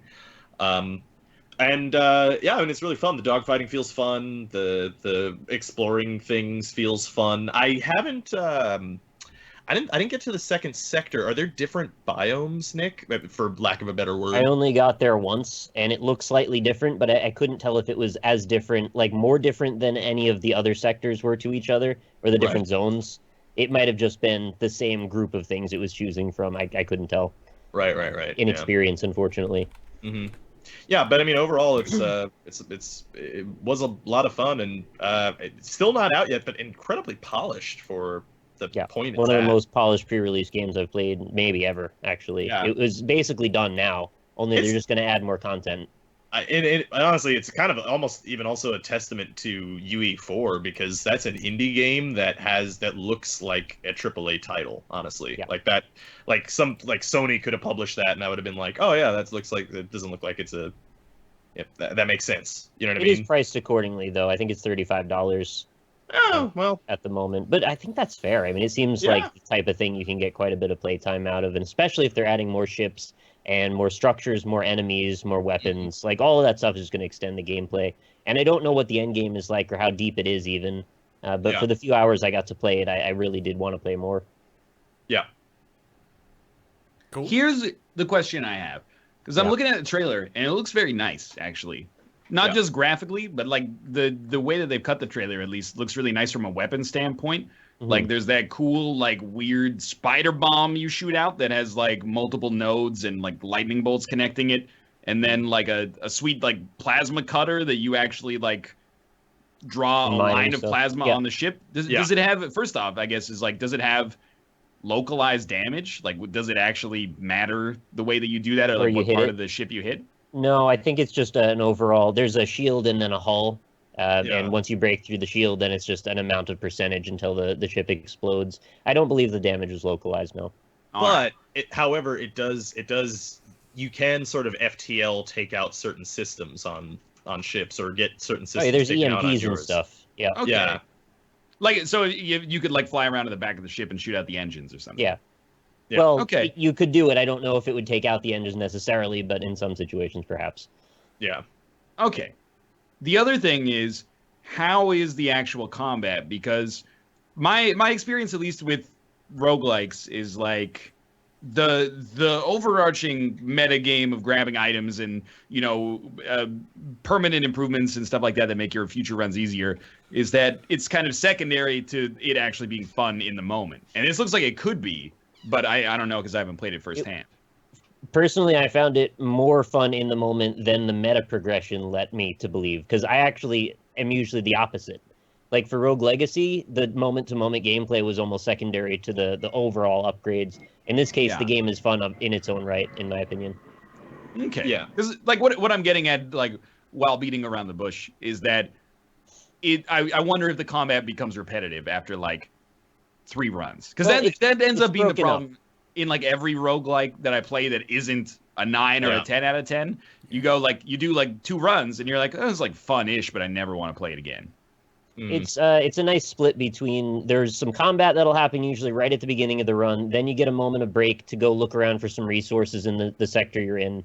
You'll probably find some crystals to mine, or you'll find a couple canisters to open. You might get a new weapon upgrade out of that, you might not. And usually by the time that happens, you might stumble upon another sector's worth of stuff happening, and then there's a little bit more combat. But it's not like you're just going combat. It's a little bit, and then a break, and then a little more. Unless you get screwed in a really bad run, and then you get 3 back-to-back. But usually it isn't. How long is a sector? If you rush through them, you could probably do one in like 5 minutes. Okay. You can do it in less. You probably shouldn't, though. You'll be screwed when you get to the next area, but you could probably just go straight to the portal and then another. The door is already open as soon as you jump into the next. It's about what you can harvest out of each zone to try and make yourself more powerful. That is what I was going to say, is that it is a little bit, in my experience, slower going than what you would perhaps expect, or maybe even like if you were looking at like a traditional like roguelite, I suppose. But that's okay, I think, in that game. Like I don't think that's a problem. I don't know how long a run would take if you were. Yeah, we don't know what the end game is. Yeah, I mean it could take like 3 hours to finish a run. I'm not entirely sure. I mean it took me a long time to go through one sector, so. I've been playing slow intentionally as well, as I often do. So, Same. Yeah, I don't really know, but I could easily see getting 45 minutes in a run, no problem, once I get enough power to actually stay alive. Right. Cool. That's something I'm gonna try out. I haven't played it yet, so I have no input whatsoever. But you can get it right now. It's on early access for $30, the beta version anyway. And then, like you said, it's officially launching in a couple of months. Everspace. I'll probably give this a try as well. Yeah, cool. I during your talk, because you're talking about it, I grabbed the code they sent me and plugged it in. I'll probably try it today or tomorrow. But I'm like a protective dad about roguelites, where I'm like, yeah, sure, it looks good, but, after 500 hours, how are you going to feel? I think it's like it's a needlessly dismissive, knee-jerk reaction. You're not going to get 500 hours out of it. I can tell you that now. I think it's fair to say that it's more space game than roguelite. Okay. Like if you're into those type of games, then you'll be into this. If not, like people who are like, I only play Isaac. I don't know if that necessarily will translate. And the atmosphere and the sound design are really top notch too. Like the whole presentation of the whole thing really does make you want to stay in space and just dick around for a while. So for me, that was enough to make me care. But I doubt it's got a really long tail to it. It's probably more like maybe you'll get 10 hours tops. Okay. Well, that's good to know. Cool, that's Everspace.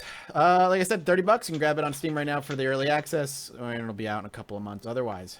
Do you want to go to Battlerite, Ryan? Want to talk about some Battlerite?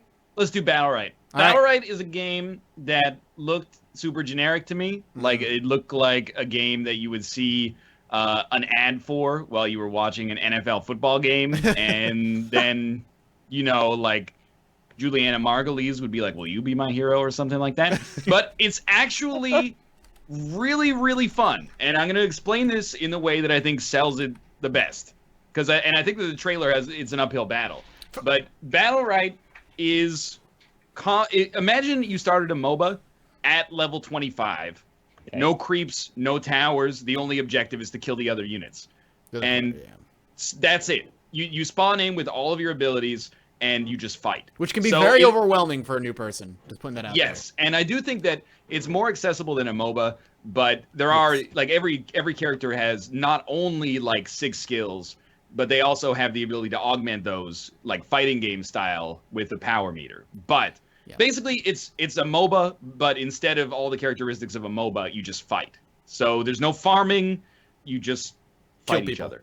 And the thing that's the best about it is that unlike a MOBA, and by the way, it's not anti-MOBA, there's a lot of like awesome strategy that happens in those games. But every round is like 90 seconds at most. Well, I guess like literally 2 minutes at most. Yeah. Which means that every match is less than 10 minutes because it's just the first person to win 3 matches. So that's good. the first team to win 3 matches. So unlike a MOBA, if you're getting shit on, you're like, well, you know, in 2 minutes it'll be over anyway. I'll just go play somebody else. And similarly, unlike a MOBA, if you lose the first round, you're not screwed because the other people are snowballing. So I think that there's a lot to like about this. I wonder about its staying power, but in terms of like fun and accessibility, it's like this game is really good. So we played. Kate and I played last night on her stream. Even though we were super jet lagged, we actually went overtime on her stream because we were having so much fun with it. Which is good for your sleep schedule. It actually was. Yeah. For those who don't know as well, it's by the same developers who created Bloodline Champions. This is their spiritual successor, which is a similar game that people really enjoyed. And people are saying this is a much more polished, more refined game. And I guess they were going to make a straight sequel to Bloodline Champions, but because of legal rights, they couldn't get the name and the characters, so they ended up making this game instead, which is essentially the same game in a lot of ways. I've played it as well. I've played a bit of it, maybe a couple of hours. I like it. What's interesting to me is the controls as well. It doesn't control like a MOBA. You move with the WASD, and every skill is a skill shot as well. So you have to line up the shot, move it with your mouse. It controls like a third-person action game, but with the angle of a MOBA, and the having ultimates and all that stuff of like a MOBA as well. There's support classes, melee classes, range DPS classes, and you want to kind of put together a team of 3 that's going to balance with one another really well. Nick, you look confused. No, I was going to ask, did it play like Secret Ponchos, but like a MOBA? Because that's what it looked like from the little bit I saw. It looked like WoW as Secret Ponchos. Yep, it is very Secret Ponchos-y. I would definitely agree with that. That's how I can relate to it. But I think what makes it more fun than Secret Ponchos is the fact that, I mean, in Secret Ponchos, you just have like left click, right click, and then like one skill, if I remember correctly. There's a little bit more like variety in what's going on in Battlerite. It's not just like, oh, this guy's focused me, like now I'm going to escape. Secret Ponchos has some cool stuff too, like the crouching mechanic to break line of sight and stuff like that. And that actually exists in Battlerite as well. Like you can break line of sight and then maybe go stealth and like hide. You can people. only see what's in front of you. There is fog of war, and you don't share your vision with your teammates. Correct. So really? Right. Yeah. Well, I mean, you're all in a relatively small circular arena. It's anyway. not big. There's no Right, lanes and none of that. It's just like a circular arena with some walls to keep it interesting. It's essentially Bloodline Champions, right? Like Yes, exactly. I didn't play it actually, so yeah. I will say, like, I think in terms of like, I think we should do it on an NLSS, but I think I can already tell what the comments are going to be like. They're going to be like, it kills banter because you are talking like, if not strategy, you're like, oh, go get this guy, focus this guy, he's over here. That's what it boiled down to when I was playing. Like, it was just banter. Banter. But I think it's really good. Like, I actually feel like this is to MOBAs what Rocket League is to sports games. That's not to say that Battlerite is as good as Rocket League or is going to be as big as Rocket League, which I don't think it will probably. But it is an accessible version of these games that I think is fun for a much wider audience than a hardcore game in the genre is. Now, is it the best multiplayer game I've ever played? No, but I could probably see myself, I don't know, maybe getting like 50 hours out of it if the community catches on the right way. Like Bloodline Champions actually was one of the first games to come into that MOBA space, after Dota 1 on Warcraft 3. A lot of like modern pro players in League of Legends and Dota 2, they all played Bloodline Champions and stuff. Not necessarily competitively, but because it's just an arena brawler. It's just like one chunk of that Dota experience, sorta. So it is interesting that they're making a new one. I think there actually is a large contingent of the MOBA community of people that are playing the games that they're playing now, that they've been playing for years, that wanted a new Bloodline champion. Okay. So I'm interested to see how many people are going to jump on to Battlerite because of that. Because yeah, like you were saying, it's like take out the boring farming and just have the, everybody's level 25, everybody has all their items and all their skills max level. Well, it's like, you take out the stuff that only real fans of the genre actually take pleasure in. Like the people who go on YouTube and are like, how do I double stack a jungle creep and then, get sentry orbs at 45 seconds, right? You take out that stuff. Sentry wards, sorry, yeah. you take out that stuff, and you basically, like, it's like making it hockey, but just the shootout. You're like, we're going to strip out everything that casual fans have no appreciation for and just let you get down to, like, the most exciting highlight reel stuff. And there's bad stuff about that. Like, there's no build-up, and there's no way there's very few ways that you can compensate for a skill gap. Like, you can't just out-farm the enemy or, like, get lucky. Like, they're just going to shit on you. If they're, like, an order of magnitude better than you, it's like a fighting game, and they're just going to crush you.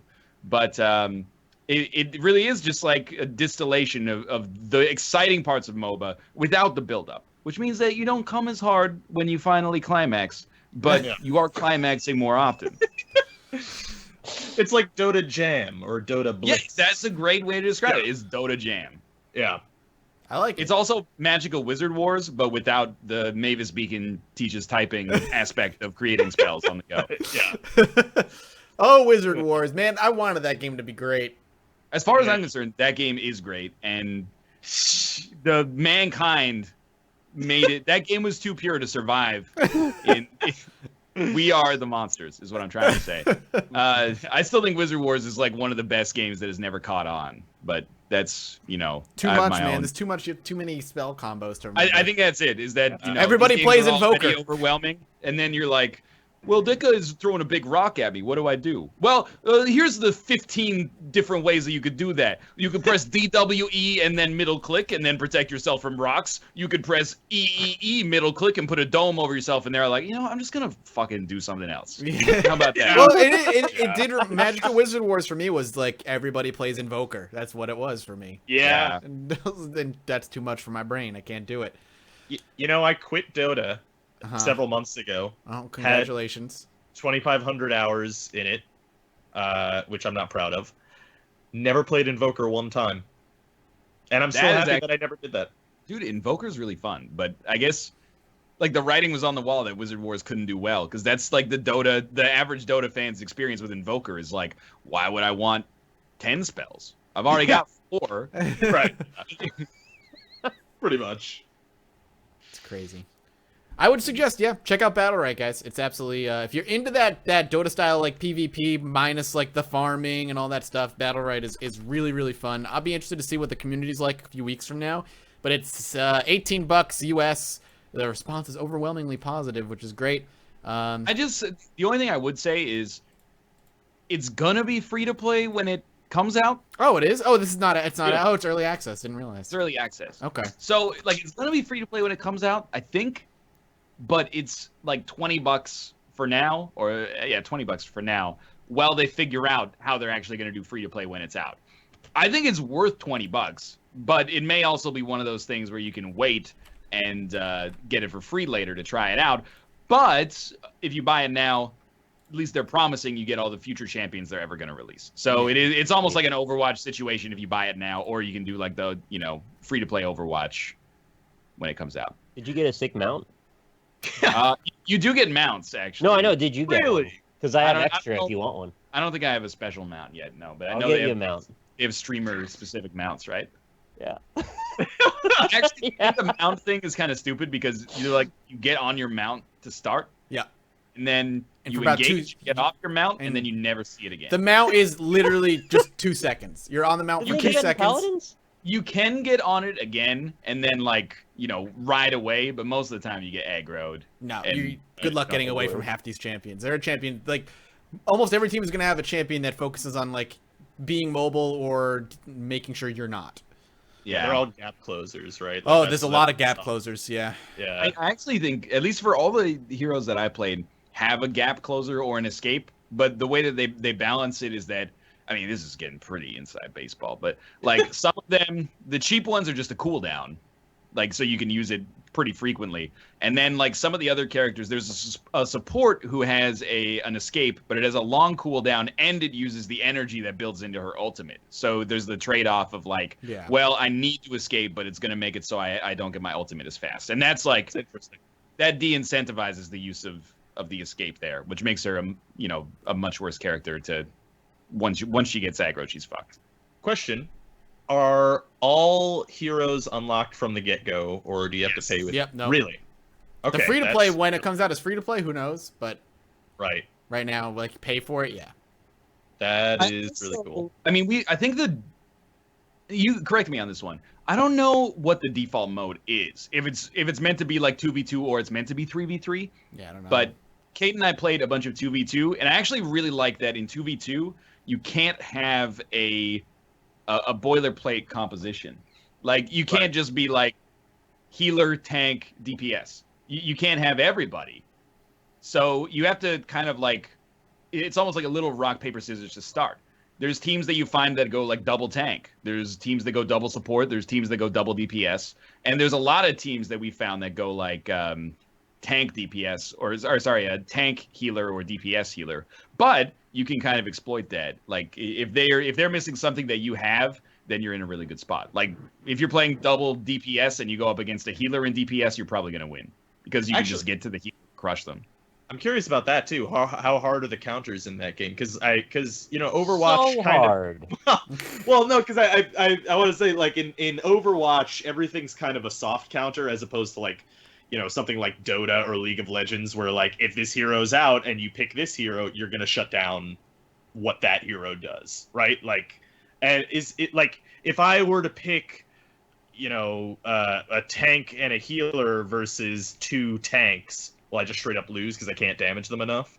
I think it's less like hero versus hero and more of a compositional thing. Like it really becomes a problem. Like if Kate and I have been running double DPS, which has been working out really well, and you just try to like kill the other team before they can heal. And if you can get to the healer and they don't have a tank, there's nothing they can do. Like if I have a complaint about the game is that if you play support, like get used to just throwing up your hands and being like, nothing I can do. Yeah. It's like two people like damaging you. You're like, okay, I'm gonna pop my shield, and then in 2 seconds the shield's gone. You're like, okay, I'm gonna use my escape, and then they just use their gap closers and go to where you jump to, and then they kill you. Right. But there are ways to get around that, but I don't think it's like a hero pick counter pick situation. It's more like some compositions work really well against some other. Well, you can't see what the enemy team's picking. Exactly, and I do. Awesome. I think one thing that I don't know if it would make the game better, but one thing that feels like it would be a logical choice is once the game starts, after like one round, give you the option to repick heroes. Yeah, that'd be good. And maybe if you repick, you get some cost associated with that. Because there are times where you're like, oh, they have this composition. Our odds of winning are actually like 10%. So, Right. But apart from that, like I'm having a good time. I think this game is really easy to get into. Check it out. Like I said, right now, you jump in early access, $18 US, whatever your regional equivalent will be with that. And when it comes out free to play, I don't know how they're going to be doing the free to play thing. I know there are already crates in the game that you can get that give you, or not crates, but like you get stuff basically. You get avatars and skins, and you get the usual stuff. So maybe all heroes will be free, and that's how they monetize it. I don't fucking know. But I'm with Ryan. It's fun. It's easy to get into, and it's kind of boils it down to like the basics. I'm trying to think if we have time to go into another game, or we want to just go into the Ask Roundtable section. We have what, like 20 minutes or so? Let's talk about Clustertruck real fast. I'm gonna leave the bunker for another time. Let's talk Clustertruck real quick, Nick. Go ahead and explain Clustertruck. Have fun. I will have fun because it's a fun game to play. I'm with you there. The premise This is a silly premise, but bear with me. You literally just jump across moving trucks on the back of them. It's a first-person platformer, and there's power-ups. The levels get zanier and zanier. Shit gets crazier and crazier. Trucks start crashing into each other, going in weird directions, flying through the sky, getting beat up by hammers, crushed and exploded. And you got to keep jumping across those things. You get like abilities like double jump, slow down time, grappling hook, various other things along those lines. And you just got to not touch the ground and get from the beginning of the level to the finishing line. There's, I believe, 10 sets of 10 levels each, so 100 levels, each with their own theme, and custom level support, as well as a level editor, and Twitch integration, which we played with last night and actually had a pretty good time with. What does Twitch integration do? It lets them vote on a group of 3 different power-ups or power-downs to put on you. So, like, exploding trucks, every time you touch a truck, it'll explode in 3 seconds. You got to keep moving, obviously. There was one that made the trucks extra fat, so it was easier to jump on them, one that made it extra skinny, one that made the gravity lower or higher.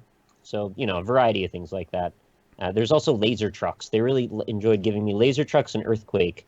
So the back of the truck shot a 45-degree laser up into the air, and you basically would just keep getting killed over and over.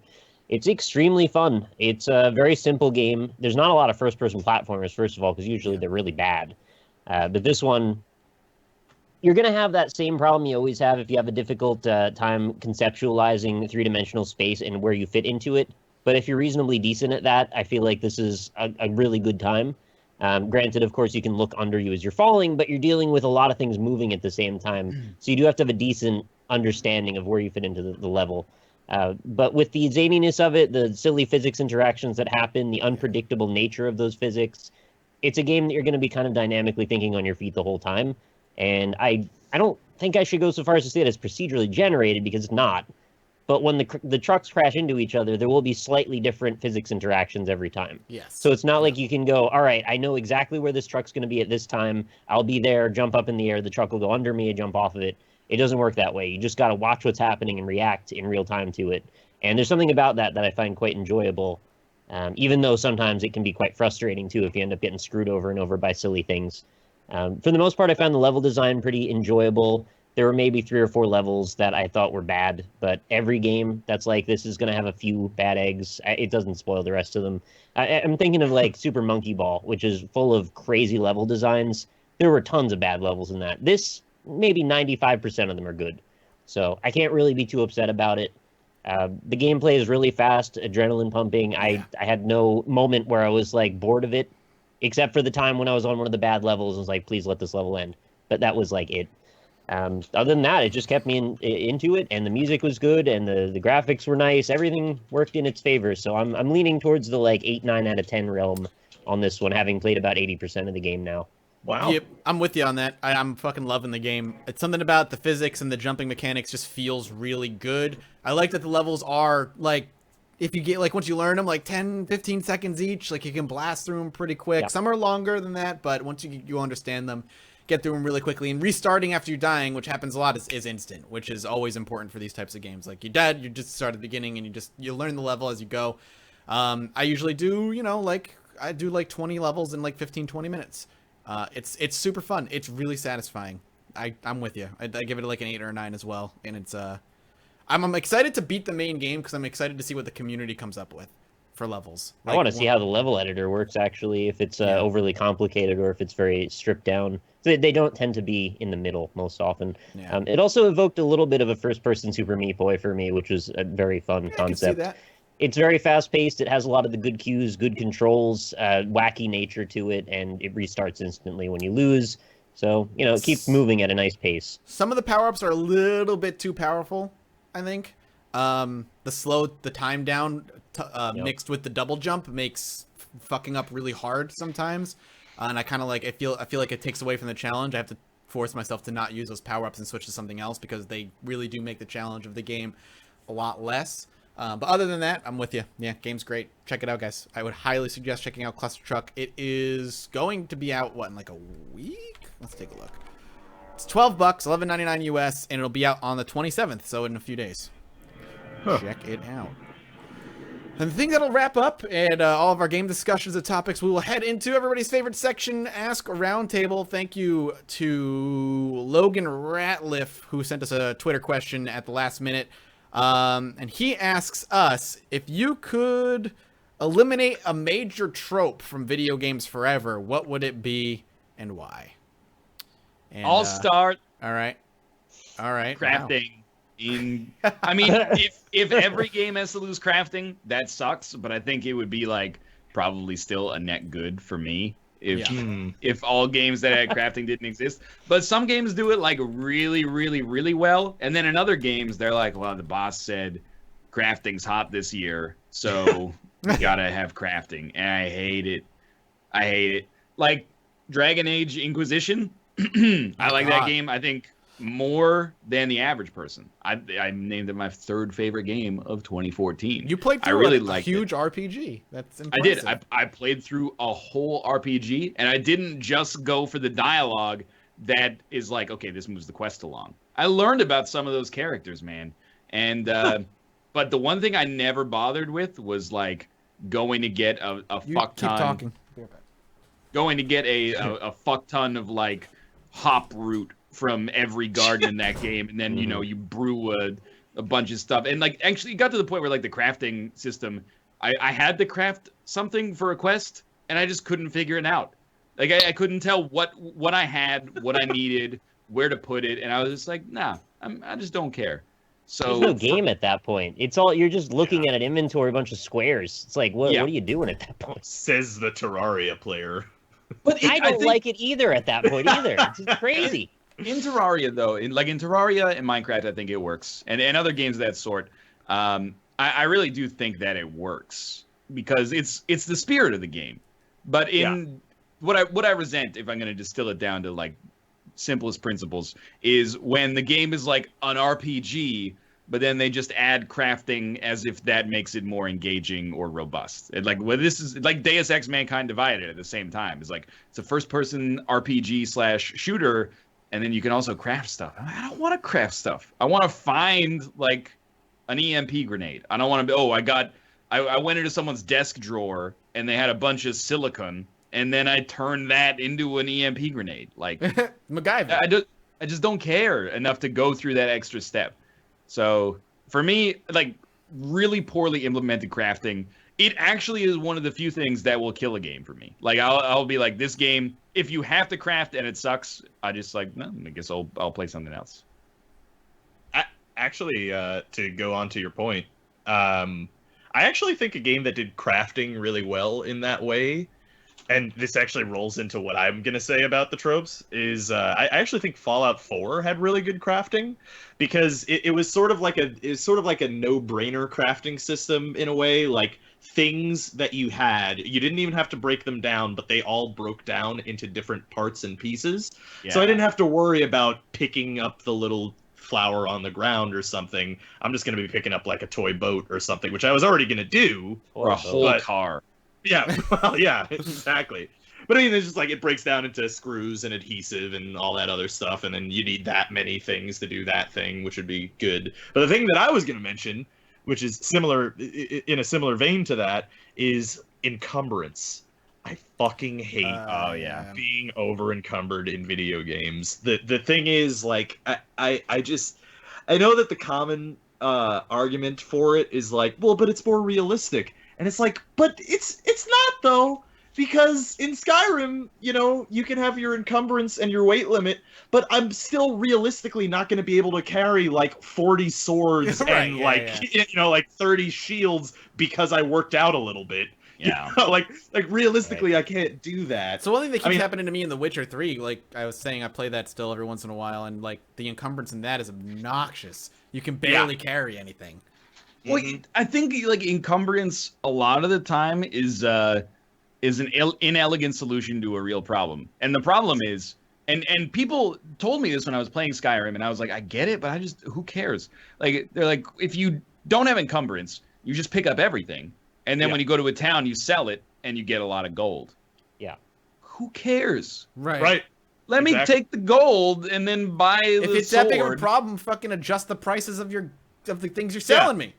Or That's break it down basically to gold when you pick it up. Like, I mean, I realize Yeah. that maybe that's not realistic. You want to go to a vendor, but like a lot of things in games have shortcuts because they're not fun, not because they're realistic or not. That's Draw an and that's- arbitrary line at different points depending on where the culture has brought the gameplay lately. Exactly. Yeah. Honestly, in my opinion, yeah. Sorry, go on. Yeah. But no, you go ahead. Well, all I was gonna say is like the for me, an inventory system is done well if it falls into two categories: functionally or entirely infinite, Yeah. or very restrictive. Like so, Yeah. something like the culling, or something like well, I can't think of anything right off the bat, but like something infinite is fine too. But either or, when it's in the middle and you have this encumbrance thing, it's just like I have all this great gameplay for like 2 hours, and then it's like, oh well, half an hour to sort my inventory. I feel like I'm Yes. doing a fucking like TPS report or something. No Man's Sky is the most guilty of that of Yeah. anything I've played lately. It's so prohibitive that it Yeah. made me actually that by itself made me want to play it less. Mm-hmm. I know some people actually like this style of gameplay, but I think that this is also obviously No Man's Sky is not developed by them, but it's kind of a Bethesda game studio RPG problem in general, is that not only is there encumbrance, but you can pick up everything. And like I Right. just don't want to do that. Like I have no problem with like I think it's a little silly when they drop like 15 weapons per dungeon. Like you're holding a sword and then you kill a skeleton and the skeleton drops a sword. I don't care that it's realistic. I'm fighting a skeleton. Yeah. How is the skeleton swinging the sword if he doesn't have tendons, Bethesda? I get that he drops the weapon he has, No. but you know, from a Yeah. kinematics, like if we're gonna take it to the point of absurdity. But okay, so you drop 100 short swords over the course of the game that are statistically exactly the same as the one I use. Whatever. But I don't want to also be like, oh, what's over here? Flask, bread, the plate the bread is on, the table that the plate is on that holds the bread, Right. the candelabra on the table with the bread. Well- like, and then you say, well, if you can take that stuff and decorate your house, but if you don't want to, just ignore it. You don't have to pick it up, just ignore it. But what it does for me, at least cerebrally, is now every room becomes like Comb a it. sorting Yeah. mechanic where I go in and I have to figure out what's good and what's bad. And if I ever accidentally, God forbid, quick loot like a gem smelter, Oh then god. it fills up like It's over. 75 space in my inventory. I go get the gem smelter and throw it on the ground. And I'm like, I just don't care. You know, that's sort of a holdover left from when it was really exciting that everything could be interactive. Yeah. Sort of the same way Duke Nukem 3D did that for like first-person games. I would also say like Morrowind yeah. probably was the Mhm. first one that I ever saw have that level of interactivity. And I think they felt like to remove that would probably be a step backward that fans would not enjoy. So I guess they tried to play to the strengths of it, even though they don't really at all. I They mean, just think it's necessary. I think they took a step forward with Fallout 4. If they translate that into the next Elder Scrolls with the crafting system, because like, in case anybody hasn't played it or whatever, or doesn't know how it works in Fallout 4, is everything in the junk category, which is half the shit you pick up in Skyrim, right? Everything in the junk category breaks down into essential parts, and you go back to your home base. And even this is a little bit laborious, but beyond that, it's good. And you press a button on your stash that's like take all junk, and then when you go to craft, it automatically assumes you want to break down whatever's in your junk box. Yeah. And it just breaks them down into their essential parts. But then, I mean, I'm probably taking it a step further than a lot of people would like. I'm like, if you have to have a tab that is like, this shit is useless, just get rid of it. Yeah. Automatically It just- sell all gray items button.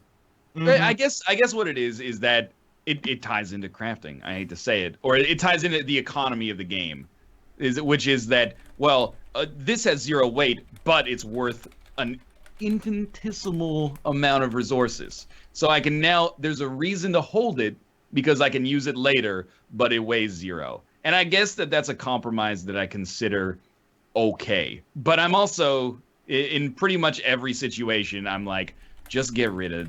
If you have a tab that's called useless shit, just get rid of all the useless shit. Yeah. Yeah, that's fair. That's about it. Mm. I agree. No, every game should have a 4-slot inventory and no crafting. It's one or the other. I think infinite or very restrictive, in my opinion. I think it's the only way to make it fun. Otherwise, it's just all spreadsheets and Excel. And I normally like that. You know what it is? Is that, like, if you're normally, like, a min-maxy thinking type of guy, then it's like, all right, well, I could drop this 4-weight thing for these 2-weight things, and it'll probably add up to a larger sum of gold. It's like, I don't want to do that. I actually don't want to do that. Even though I like doing it, I don't want to. Mm-hmm. And in Skyrim, people were like, well, you could buy, like, a better sword if you do that. You can buy more stuff from the shops, but, like, every weapon in the game can kill everything. Like, the game is not hard. It's not like you need the min-max to kill, the nameless king or something like that. You have a sword, you go like, well, you're dead, like. There were a couple of hard fights in Skyrim, but most enemies you just go up to and you kind of, wave your sword around and then they just fall to pieces. So. Yeah. Shall I? Yeah. Please. Yeah. Right. So mine requires a few caveats, of course, because when can I ever approach a question directly? So I understand this is not necessarily a trope, and I also understand this is not something that might necessarily be possible to fix, but it is a gripe of mine, and that is when developers compensate for good level design by making invisible walls places that they needn't be. So situations where the structure or even the flow of an entire game can at times be interrupted by something as simple as a piece of glass you can't go through, a picket fence you can't climb over, even just directly, literally nothing you just can't walk through. But the solution is gamified in that you need to go back and get something else, and now you can go through. I've always thought that was bullshit since the beginning. You can be more creative than that, but I understand it's often a restriction of budget and time management that leads to those sorts of things to exist. I imagine very few developers strive for that to be part of their game, but I do see it happen way more than I'd ever like to, and I would love to see it go away forever, where if you see an object, you understand the bounds of that object and what you can literally do with that object. If you're a human being who is roughly as fit as I am, and the wall is 2 feet tall, you can get over it every time. I want that to not ever be a thing. I imagine most people would probably agree with me, but I also know how much that might screw with a lot of people's way that they're creating things, and it might mess up a lot of what could have been easy design could become very complex for that reason, and that's why I don't think it'll ever just go away, but I would love if it would. Thoughts? Yes. No, I agree with you. Yes. Yes. Moving on. No, Yeah, I'm with you. Go ahead, Rob. No, yeah, if you have No, I've got nothing really. Go ahead. Okay, Well, I mean, I agree with Nick in the sense that, like, why make like a knee-high wall if you can't get over it? Like, first-person shooters, this doesn't happen much anymore, but like first-person shooters without jumps that also have architecture that's smaller than your body always feel really weird to me. Where instead you're like, there's my objective and here's a staircase, but I can't use it. So now it becomes a game of, instead of shooting things in the face, I have to walk around and find the ramp. Yes. So that I can get over this little staircase and then move on. I do think that's annoying. It's sort of a I mean, this isn't what this term is meant for, but it is sort of like a question of like feature creeping a little bit in a lot of things that are meant to be a linear experience, where it's like, I mean, I would prefer if the wall wasn't invisible and they actually just had an asset there that was just like, here's a big fucking brick wall, like you can't go through it, so that it doesn't trigger that innate sense of exploration that I naturally have, and I think everybody naturally has, that I want to go over this tiny little ledge. But like, it is sort of like a thing, like, if that staircase that is clearly accessible to you if you were a normal human being, would that being available to you really make the experience that much better? I don't know. It's eliminating that cognitive dissonance for me that makes it go, all right, I understand the world that I'm in virtually is consistent, right? Right. That I understand a physical object is bound by the laws that I understand them to have, not some arbitrary set of laws that may change for any reason. That's all. Does kind just of kill consistency. Immersion. Yeah, it does kill your immersion in a game when it's just like, oh, I'm killing these giant dragons, but like, my greatest foe is a pile of rocks. Like, Right, and I mean, I didn't want to mention it, but you kind of let me really easily there. The fact that all of Dark Souls 2 hinges on a freaking pile of 4-foot-tall rubble Yeah. is stupid. yeah. You can't climb that shit in your armor, man. It's too hard. You need millions of souls from fucking demons to go through a godly gate. Or you could just hop over this rock. Well, that's what I was saying in chat is that I really like the fact that in the speed run, at least for a while, the way that you got the critical path was just to jump the rubble. There was like a little spot where you could get up outside of the architecture and just walk around. Like, it's one of the very few times a speed run actually is more logical than the path you take in the game.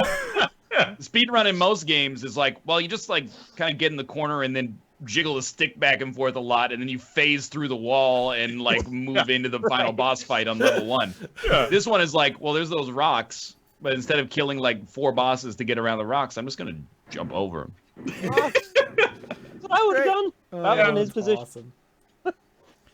I don't really have a good answer. My 2 that I only thought of like while you guys were talking was like, I'm tired of games doing open world for open world's sake, but that doesn't really apply that much anymore. It was a big problem like 5 or 6 years ago. Every world is an open world game because it's the new shit. The only thing that I can think of that's really annoyed me recently is games injecting gameplay mechanics for the sake of being called a video game, and the Solus Project is one that comes to mind. It doesn't happen very often, but a game that's essentially like a walking simulator for the most part, but desperately wants to be considered like a game, injects like these fake gameplay mechanics for the sake of keeping you interacting. The Solus Project, for some reason, really wants you to eat, sleep, and drink, even though it's really not necessary at all. Solus Project is an exploration game where you're finding out these stories through bits of scenery and like things that you read and bodies or whatever. But just so you know, it's still a video game. Every once in a while, you're going to need to drink, you're going to need to eat, and you're going to need to sleep. And never once is it really all that threatening to starve or die of thirst, but they have it in there anyway. You freeze to death a lot. At the beginning of that game, I felt like that was a big part of the immersion, and then the more I played it felt like they kind of got bored of the player having to do those things, so they just kept giving you the infinite resource pools to draw from. Yes. So they're like, yeah, we know this is a waste of time, so here, have this, and just get on with the story. Yeah, just play the game with the story. In the beginning of the game, I'm with you. Like, they were like, here's some food, here's some drink. You're going to have to scavenge, look around crashed areas for food and drink. And then about halfway through, like, here's an infinite soup pot at every single camp. And here's an infinite water trickle that you can drink from every single camp. I'm like, the first night was actually amazing because there was that jet, right? The crashed jet engine that you could sleep next to because you didn't know how to stay warm the first night. Yep, and it kept Then you warm. I woke up and it was snowing and there was a fucking tornado that blew the jet engine away and you no longer had it to sleep next to. I thought that was such a cool moment. Like, I haven't seen any other game do that way, and it forced you to think, like, oh, shit, that was my one means of safety. Now I've got to figure out how to deal with these resource management elements because now I literally have no other option. So then they kind of abandoned it, gave you every infinite resource, and you didn't care anymore. Yep. I still like the game. It was just a bit inconsistent with its tone. It just felt like it was unnecessary with some of the Another good example would be the, kindergarten level game in the final station train sections that that's another one. Has no reason to exist that whole, at all. Yeah, going from place to place, instead of letting you just listen to the people talk and getting a bit of story for 30 seconds, they're like, make sure you go and pull a switch and press a button. And I'm like, oh, all right, yay, keep me playing, I guess. Honorable mention, audio logs in almost any game. And the addendum horror game handwritten notes. Yeah. I think like there must be at the board meetings of every AAA game, like they have a checklist, and at the top of the list is audio logs. Like every game needs to have fucking audio logs. Well, it's audio logs or notes, man. What do you got? You get one. Some of the ones in Fallout, even in Fallout 4, are pretty good. And I think they give you an excuse to you're walking around in like a big facility. So it's nice to have something playing in the background that also contributes to the story. But I never understand when people are like, man, I hate exposition. Exposition sucks. And then they find like an audio log that's just someone explaining exactly what happened. Yeah. And they go, whoa, they really did some good world building with that. It's not, someone's just telling you a story. And it's not like, there's nothing wrong with it. But at the same time, like the most interesting design is very hard to do is building a scene that makes you ask questions about what happens, as opposed to like it shows you what happens instead of just telling you like, and then well, someone got bitten the other day and they're in the hospital. They sure seem to be like a zombie, but everything seems fine. Oh, everybody's dead. Like audio log number 2. Oh, the military's coming in. They say they don't know what it's going to be called anymore, but and then audio 3 is everybody's dead except me. I don't know how long. Excuse me, there would be 4 audio logs. The second one would be like he's acting more aggressive lately and not talking to us. That's strange. And then 3 is the military. I'm okay with audio logs if they're done well. And another stipulation for audio logs has to be if for some reason somebody in the game interrupts the audio log, pause it. And automatically start playing it again when the conversation. Don't have both going at the same time, so I don't understand what either one is saying, and don't just cut the audio log off because I am way too lazy to go back into the menu and say play. And let me track through it too. Can I scrub through it, please? Because I don't want to replay it because I missed a word, and I'm like, I don't know what the fuck it said. Now I gotta listen to this 10-minute audio log. And a special middle finger to the astronaut woman on the top of the mountain in The Witness, whose audio log is like 20 minutes long. Oh God, really? I don't ever want to hear that shit again. Actually, for all you film-minded folk out there, one thing that they tell you is a sort of a cardinal sin in filmmaking and storytelling is you're supposed to show, not tell. So, right? How does Quentin Tarantino have a job? Well, no, he doesn't. There are every rule is made to be broken, right? Yeah. Well, but he breaks rules properly in the right way within context. But no, but I mean, overall, I will say, realistically, I understand that in a video game when you're trying to fill 40 hours as opposed to 2, it's a lot harder to fill it with good content and good exposition. But realistically, realistically, that's true. But it is also sort of shoddy storytelling in a way. It's just kind of lazy storytelling. Extremely minor, specific nitpick. You should have your license to make any media property taken away for 5 years if you make a zombie game where people don't know what's happening. Oh yeah, at the zombies. What? Yeah.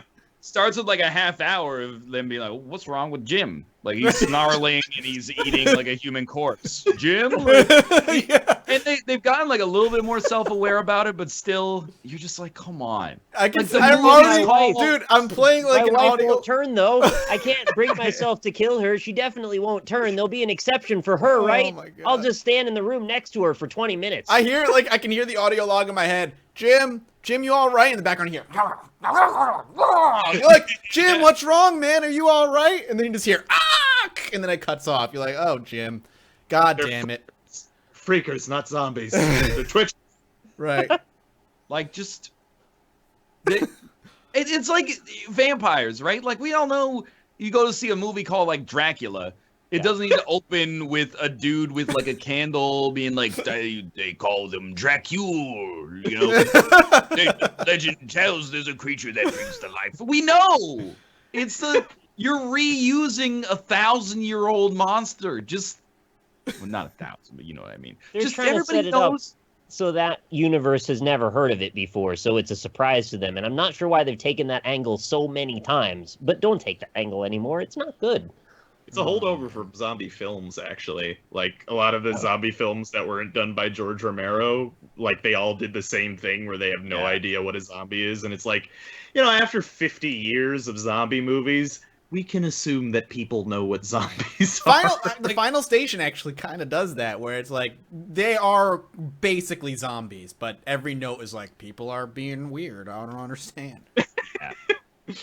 Yeah. And all the second sub level of that is you can also just call them zombies. If they have all the traits of a zombie, we said actually they're freakers but if they have all the traits of a zombie, you can just call them zombies. Do you think someone licensed the name zombie so other properties have to call them other things so they don't get sued?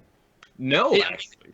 That might be conceivable, but I also feel like Chad brought it up that like in every modern zombie movie they're like, don't say the Z word, but then they're like, don't want to say zombies because that would be just copying it from another movie. But we'll follow every single trope of a zombie movie like down to like rote repetition.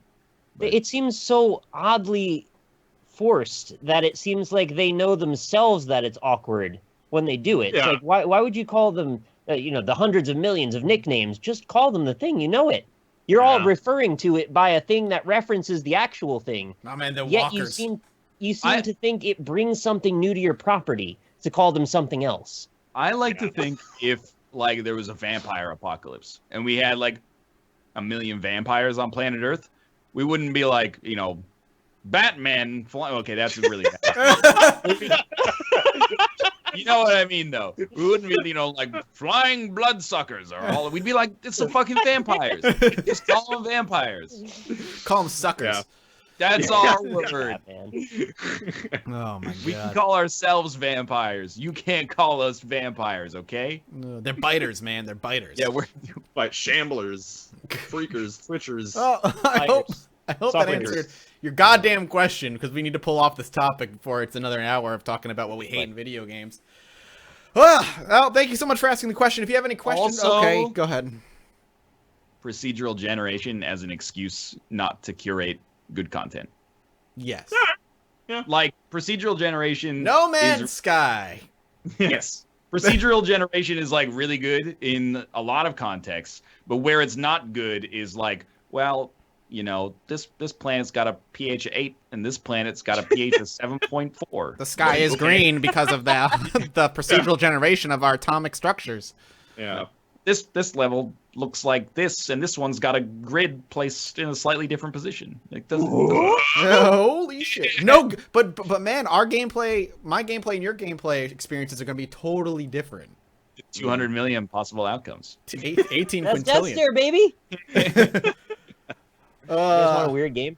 Thank you very much, Logan, for the question. If you have questions for us, make sure you send them over at roundtableyt@gmail.com. We always need more questions, and I'm sure we have some there. And make sure when you send a question, send a song request as well. I'm outsourcing that like YouTube, so we don't have to do the work anymore. That being said, after everybody's favorite section, it's time for everybody's favorite segment, which is Nick's Weird Games, where Nick picks a weird game from his library, and we try to guess it. You peg a weird game. Oh, pegging. That's a whole different video. That's a YouPorn stream. For the song, we didn't get a request for a song. So Ryan, you just got back from Japan. Can you do like a J-pop song? Absolutely not. Mostly because I don't know any or like the words in them either. Do it like Gangnam Style. It's Korean. Yeah, they're close enough. Your wife's Korean, so that works. My wife's Korean, so Gangnam Style. Dude, K-pop song is basically there's I don't know. I didn't say it. I don't know the words to Gangnam Style either. Right. Like I got I no. think I'm I just don't gonna speak present the Korean. game now. Shit. I think that's acceptable. It's just gonna be like Opa Nick's weird game. There it is. Oh, That's the parody. Oh. Like the joke writes itself. Yeah. Kate, hey Kate, what's up? Why are you calling me the red? It was Mathis who said that, not me. Now we know Come on, Rob. Rob, Austin, and now Mathis are racist. So. Oh. It's a plague. It's creeping over the NLSS crew. Do My Way by Frank Sinatra. My way, the highway. I actually don't know My Way that well. Okay. My know way. I did it my way. Yeah, I know My Way by Limp Bizkit. There you go. Do that. Okay.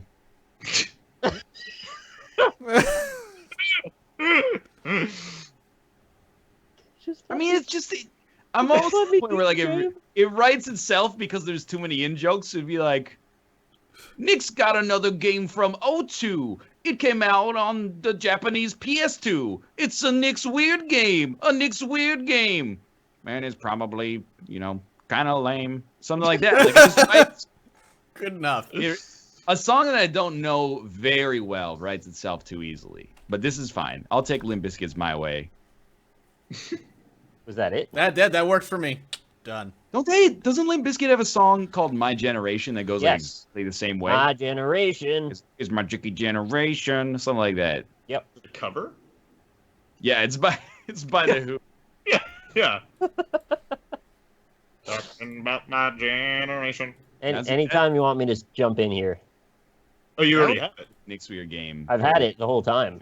All right. I got to close chat because I will forget. All I right. really like In My Generation where Roger Daltrey goes, I hope you all fade away. And instead, you think he's going to tell him to fuck off. It says fade away. Dirty It's words. 1960. Edgy. The YouTube heroes are going to flag this video. Stop. All right. Go ahead, Nick. What do we got? Close your chats, All right. everybody. Today, we have got a PS2 game. Okay. I know you're surprised, yeah. Hey, man, you my switched it up usual- for a while, so. Yeah, well, I tried to give it a little bit of originality. Let's see, we've got this one published by NIS America. Oh, God. It's Oh, a fuck. JRPG, and I would have defined it as just a JRPG, but then I found out there was more to the genre definition, which might actually be a good hint. I found out this is a girl synthesis RPG, and it's not the one you're expecting it to be, Mathis. What Which does is that Space mean? Channel 5? I'm going to explain. Girl synthesis. Okay. The company itself has formally defined the game's genre as Girl Synthesis RPG. This refers to the world hidden inside the Ray Vitalis mind called the Cosmosphere, also called the Soul Space. As well as the fact that the player can earn costumes with specific themes such as angels, shrine maidens, and witches, and have the Ray Vitalis wear them. Integrity So- and faithlessness all over The again. prime function and what sets this RPG apart from others is that there is such a thing as song magic in this game. Song Uh, magic. Yeah, there's two classes of characters. There's these defender-type characters like warriors, and then these maidens who sing to do spells. And the defenders have to defend the maidens so they can sing their song. It's sort of like a bard or something in Final Fantasy. And that's kind of the defining element. This is a series that has multiple games to it. And None that I have played. This sounds like I've never heard of this. So it's there's not a total of hyper- 3 of them, actually. It's not Space Channel 5. Hyperdimension Neptunia. No. I have no idea. Yeah, All right, man, let's see. you've got me beat. Can I just say that like localization has come a long way? Because calling a genre girl synthesis, it's you're artificially creating girls. I think Kate knows what it is. She probably Artificially. Generating energy from sunlight, girls. Wait, is there a PS3 one? I wish I could. There might be a game of this Girl that I'm not synthesize. aware of, actually, but... You're kidding. No, I'm not kidding. I'm just seeing if there's any other little tidbits. I think the main thing you were going to get it from is the song magic. No, I Uh, don't. I've never. I have no idea.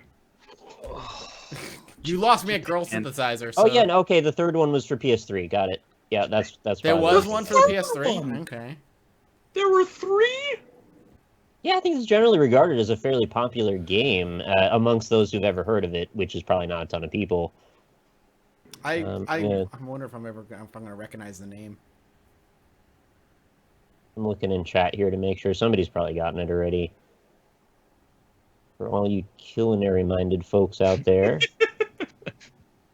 For all you Ah, girl there's one. synthesizer minded All right, would you like me to give you more, or are you good? I don't think you're gonna get. I'm get out. it. Yeah, I'm there's out. no chance. I Yeah. tapped Well, that girl. Plus, I already synthesizer. saw it in chat. The back says you never forget your first. ... It's not about sex. It has an intimate dive system where you can interact with your team members in a private digital world. The art of What the fuck? graph melding. A massive item customization system allows you to customize and create new items. Hey, You can here's unleash another song rule for Yeah? our game designs in the Stop making future. up words. You can only make up one mechanic. If you have an intimate dive system, you cannot have graph melding. Nor can you have musicality magic or whatever it was. Yeah, the song magic or the Revis and Butthead world where Revis. Revis! So you get Darrell Revis, the cornerback for the New York Jets, and Oh, Butthead God. from Mike Judge's. Cornerback. All right, Oh this my game is God. called Artonelico. Melody of Alimia. I have Elim- seen that. I don't But- care what this. Oh, Eco. Not a Yeah, pronounced I've seen prop. that. But I've never ever looked at the box, apparently, or at least the back of it. That's nice art too. It's alright. What the fuck? Anime. I see the first person in chat that got it was Hand Car Grid that I'm aware of in here. So congratulations. That's going to be another win for me. It sure is, sir. Did you know? Phil Kohler was telling me when we hung out with him in Japan. You know, Hanging there's out a with all the culture. celebrities. Yeah, exactly. You know, we were slamming down $8 shots of curry in the stadium next to the game show. But he told me that there's the same way that there's like otaku culture in North America where people are a certain subset of people are really into like Japanese games and stuff like that, anime, manga. There is a subset of the Japanese population that are like American sports otaku. So they're like obsessed with Madden. And they like wait for Madden to come out. And like it just struck me as being pretty funny. That's awesome. Not, you know, live your life, but it's something you'd never expect, I guess, that there's like subset of Japan that's like really like into American style football video games. Good for That's them. hilarious. Good for Actually, them. On that note, I always wondered if Japanese people got like a tattoo that says like water in English. In English. Yeah, right. It turns out, yeah, that totally exists. I've seen pictures. That's They awesome. just have like water on their arms. A lot of people in the world. Somebody's bound to do everything, pretty much. Yeah, I guess so. Awesome. Well, it's another point for you, Nick. Make sure you mark that sucker down. Thank you guys so much for watching, Rob. Thank you for coming by and being our little guest. Oh, It'll be great. Our little guest. Our little Quite guest. large, yes. Yeah, Well, I'm- we can't see you, so we don't know. You know, we That's have a no good idea. point. Yeah. I'm a massive man. Bear should be back next week, so I hope you guys enjoyed your cinematic frame rate podcast this week. It was fun. I hope you guys enjoyed it, and we'll see you next week. Bye. Bye, everybody. All right.